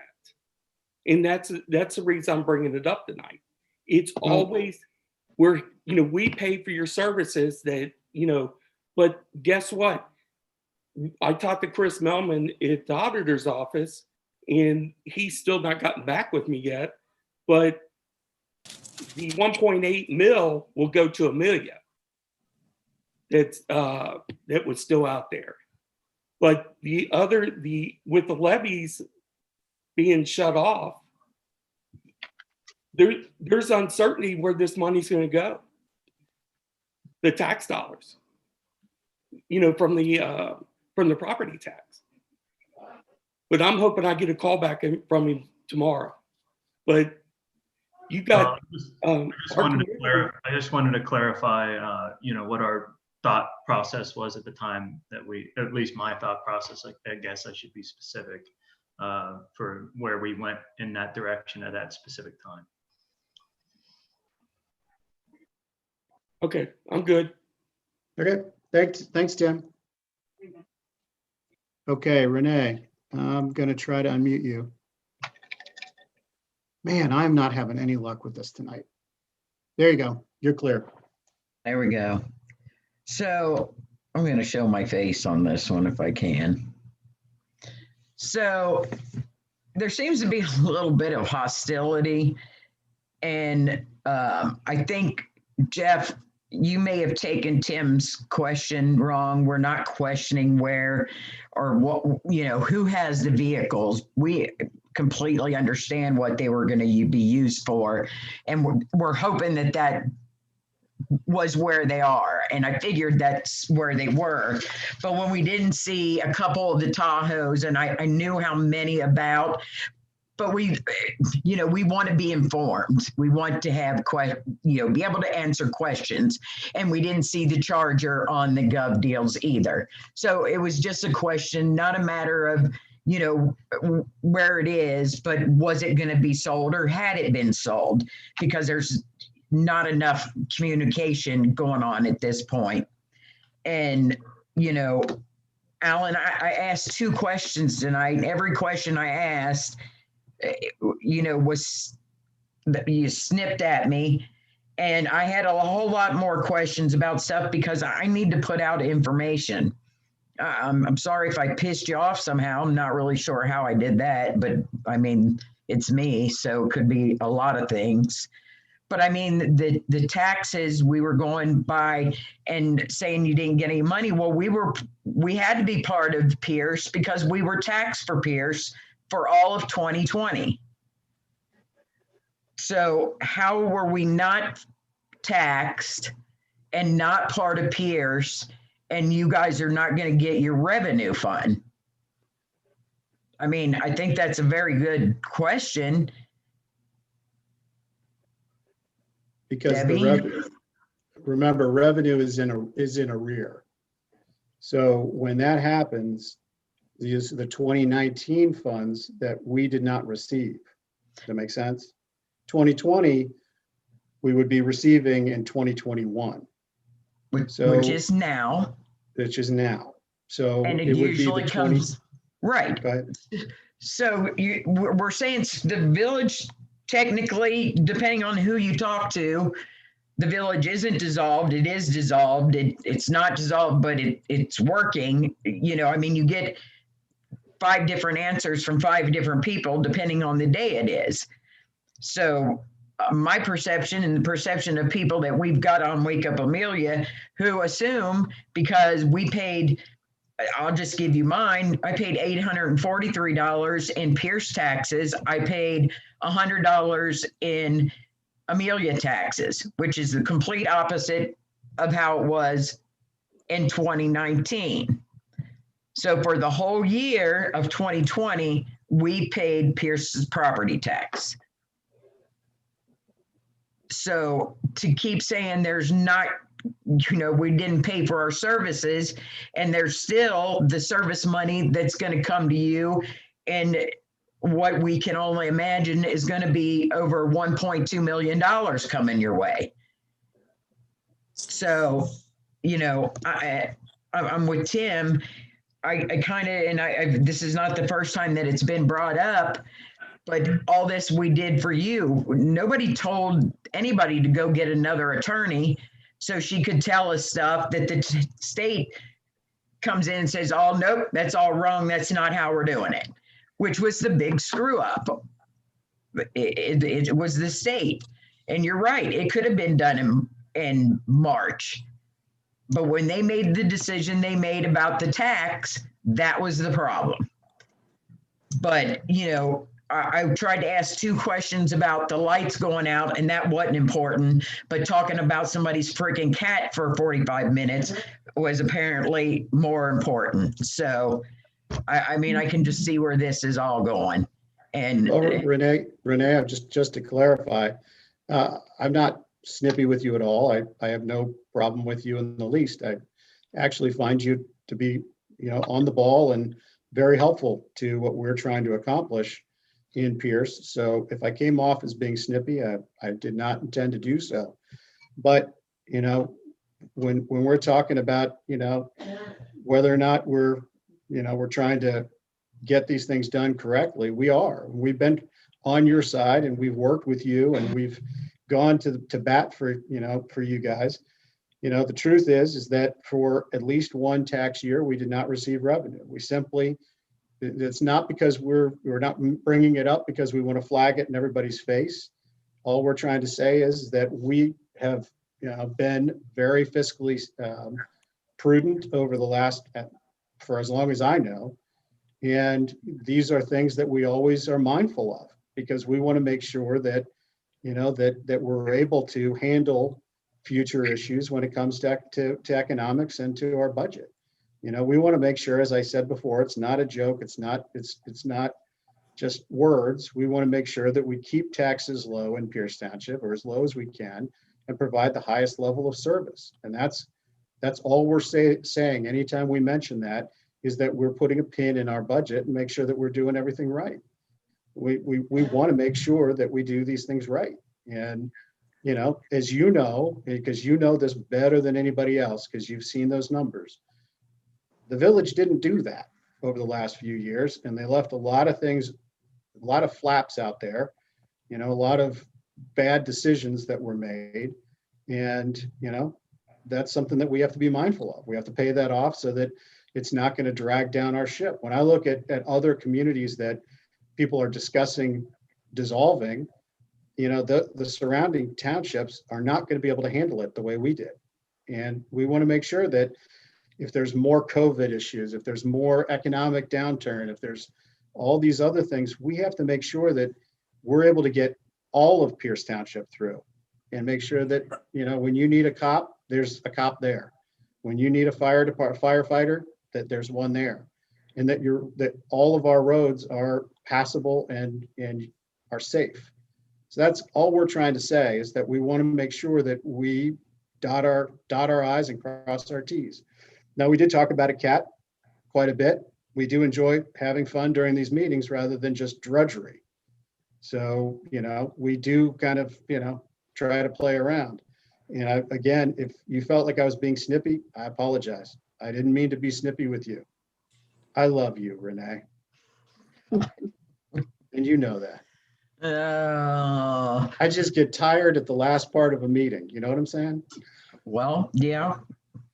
But, here it is, us sticking around so that we can have some kind of conversation and figure out what's happening, and talk to adults, and because we're not getting anything from this end. I know that's not shocking and or surprising, but I just want people to know that I did email Chris at the county office, because I think Loretta, if she's still there, I think you made a comment that the taxes were coming, were going to come to you guys directly.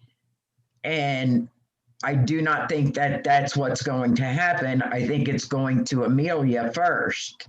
And there seems to be some confusion on how that breaks down. But my point to go back to is we paid Pierce Township taxes for the whole year of 2020.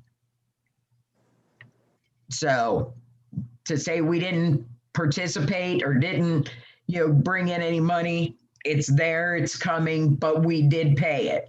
Well, and early on, I'm sorry, go ahead. No, that's I it. didn't mean to cut you off. And I'll be honest with you, the truth of the matter is that, as far as those costs are concerned, one of the things that we, again, back to our budget, we're always watching the budget to see how far those dollars can stretch. When one of the first things that happened when the village got locked up, was we'd done a joint application to the Ohio Public Works Commission between between Amelia Village and Pierce. And it was on Jenny Lind. And we had to come up with the other side of the local match because the village was no longer in existence. So where we had expected to just pay our half, we had to pay both halves. And so we're trying to be as mindful as possible to make sure that we can get those projects done and that we've got the revenue to continue moving forward. And that's why we continue to talk about that, is because we have to remind ourselves about each one of those accounts to make sure that we can get through. And if we know that we've got another project someplace else, we just need to know that we've got the dollars and remind ourselves that, we've got at the moment, an issue where we may have some shortage of revenue, but moving forward, we know that revenue is going to be realized. And the numbers that Chris Melvin gave me, we weren't allowed to use in our budget. So those numbers weren't even included. So as far as confusion is concerned, there's been confusion all around. The state has not clarified things to my satisfaction on anything. And it's been ridiculous. This whole process has been just a clown car of mess, a burning dumpster fire. Yeah, that's the way to word it. So we're as frustrated as you are as far as the information. I talked to Loretta, and we, during our conversation, we came with 4 or 5 additional things that we now question whether or not the state even has thought about. So you go try to ask them a question, and then it takes them 6 months to get back. There should be some legislation around taxes specifically to this particular situation. You know what I mean? Taxes in arrears works fine, except for this is analogous to like when something came into inception, like when a village first started, right back in the day when there was no village. How the hell did they provide services to people for an entire year with no money? You know what I mean? It didn't happen. So I feel like this is like that, but there's no specific legislation or rule book or anything for us to play by that fits this situation. We're trying to play in a situation that, we're given poor guidance on and have no real practical way to go about it. It's as if the analogy is as if you put us in a dark room, you included, Renee. You put us in a dark room and there's people around with night goggles that are able to beat you with bats. And you never know where they're coming from, and you never know where, how hard they're going to hit you, but you just know that you're going to get hit. And I've had contact with that ball bat many, many, many occasions. I'd like to be able to do the swing in one time. I would like to too. But I mean, I think so. Then, if I'm correct, and if you can help me out, Debbie, then if they're saying even if it goes to you guys and or Amelia, because the debt's paid off, the debt is gone. We got the final papers. Yeah. Bill paid off everything. Huh? Bill has paid off all the debt. Yes. Okay, Yes, we got the final numbers Monday or Tuesday. So the final thing was the roadway. So they paid the 2.1 million on there. So my question though is whether it goes to you guys, Debbie, or goes to Amelia, because then it'll just turn around and go back to you. mhm, Those taxes that you'll get, because I know Bill requested an early funding to get, since the village was dissolving, if they could get that tax money earlier so that it would be done and over. okay, so if he requested it, it'll probably go to him. Right. And that's exactly what the auditor said. Uh-huh. But again, my question is still that we paid that 2020 is what you're going to get in March or April. You should be getting it in March. Right. It's from 2020. Yes. Okay. So there goes to my point that we did pay for services in 2020. Well, I haven't looked at your tax bills, but I don't know what your tax bills look like, but if that's so, then it would eventually, it would come to us. Yeah, almost. We put it out on Wake Up Amelia, and everybody that responded were taxed at the Pierce rate, and then the outside millage was for the Amelia. Okay. Okay. That helps. That makes sense to me. Yeah. Yeah. Me too. Because I wasn't understanding the whole outside millage, and you know, like somebody said earlier, you got to Claremont County dummy it down for me so I can understand it, because we were paying outside millage to you guys when we were a village, but it was only like $84. Yeah. And so now that's been replaced with the 843, and then the outside millage now for Amelia for our house was $180. Okay. Actually, I think that's the inside millage is what you're paying Amelia. And outside is basically the levies, the voted levy. Okay. That's outside the 10 mil. Okay. So that 843 will be probably the expected rate for 2021. Probably. Okay. Probably. We had that question too. So yeah. We don't plan to change any of our levies. But we have no control over any of the others. Right. Okay. Well, that's all I had. I won't keep you. It's already past my bedtime. Mine too. Yeah. I'm at the office. I got to go clean off my car. I just started it. So we have a motion on the floor to adjourn, Alan.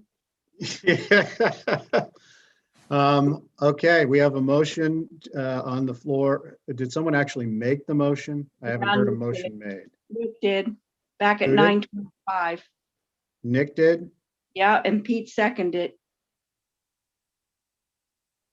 I missed all of that.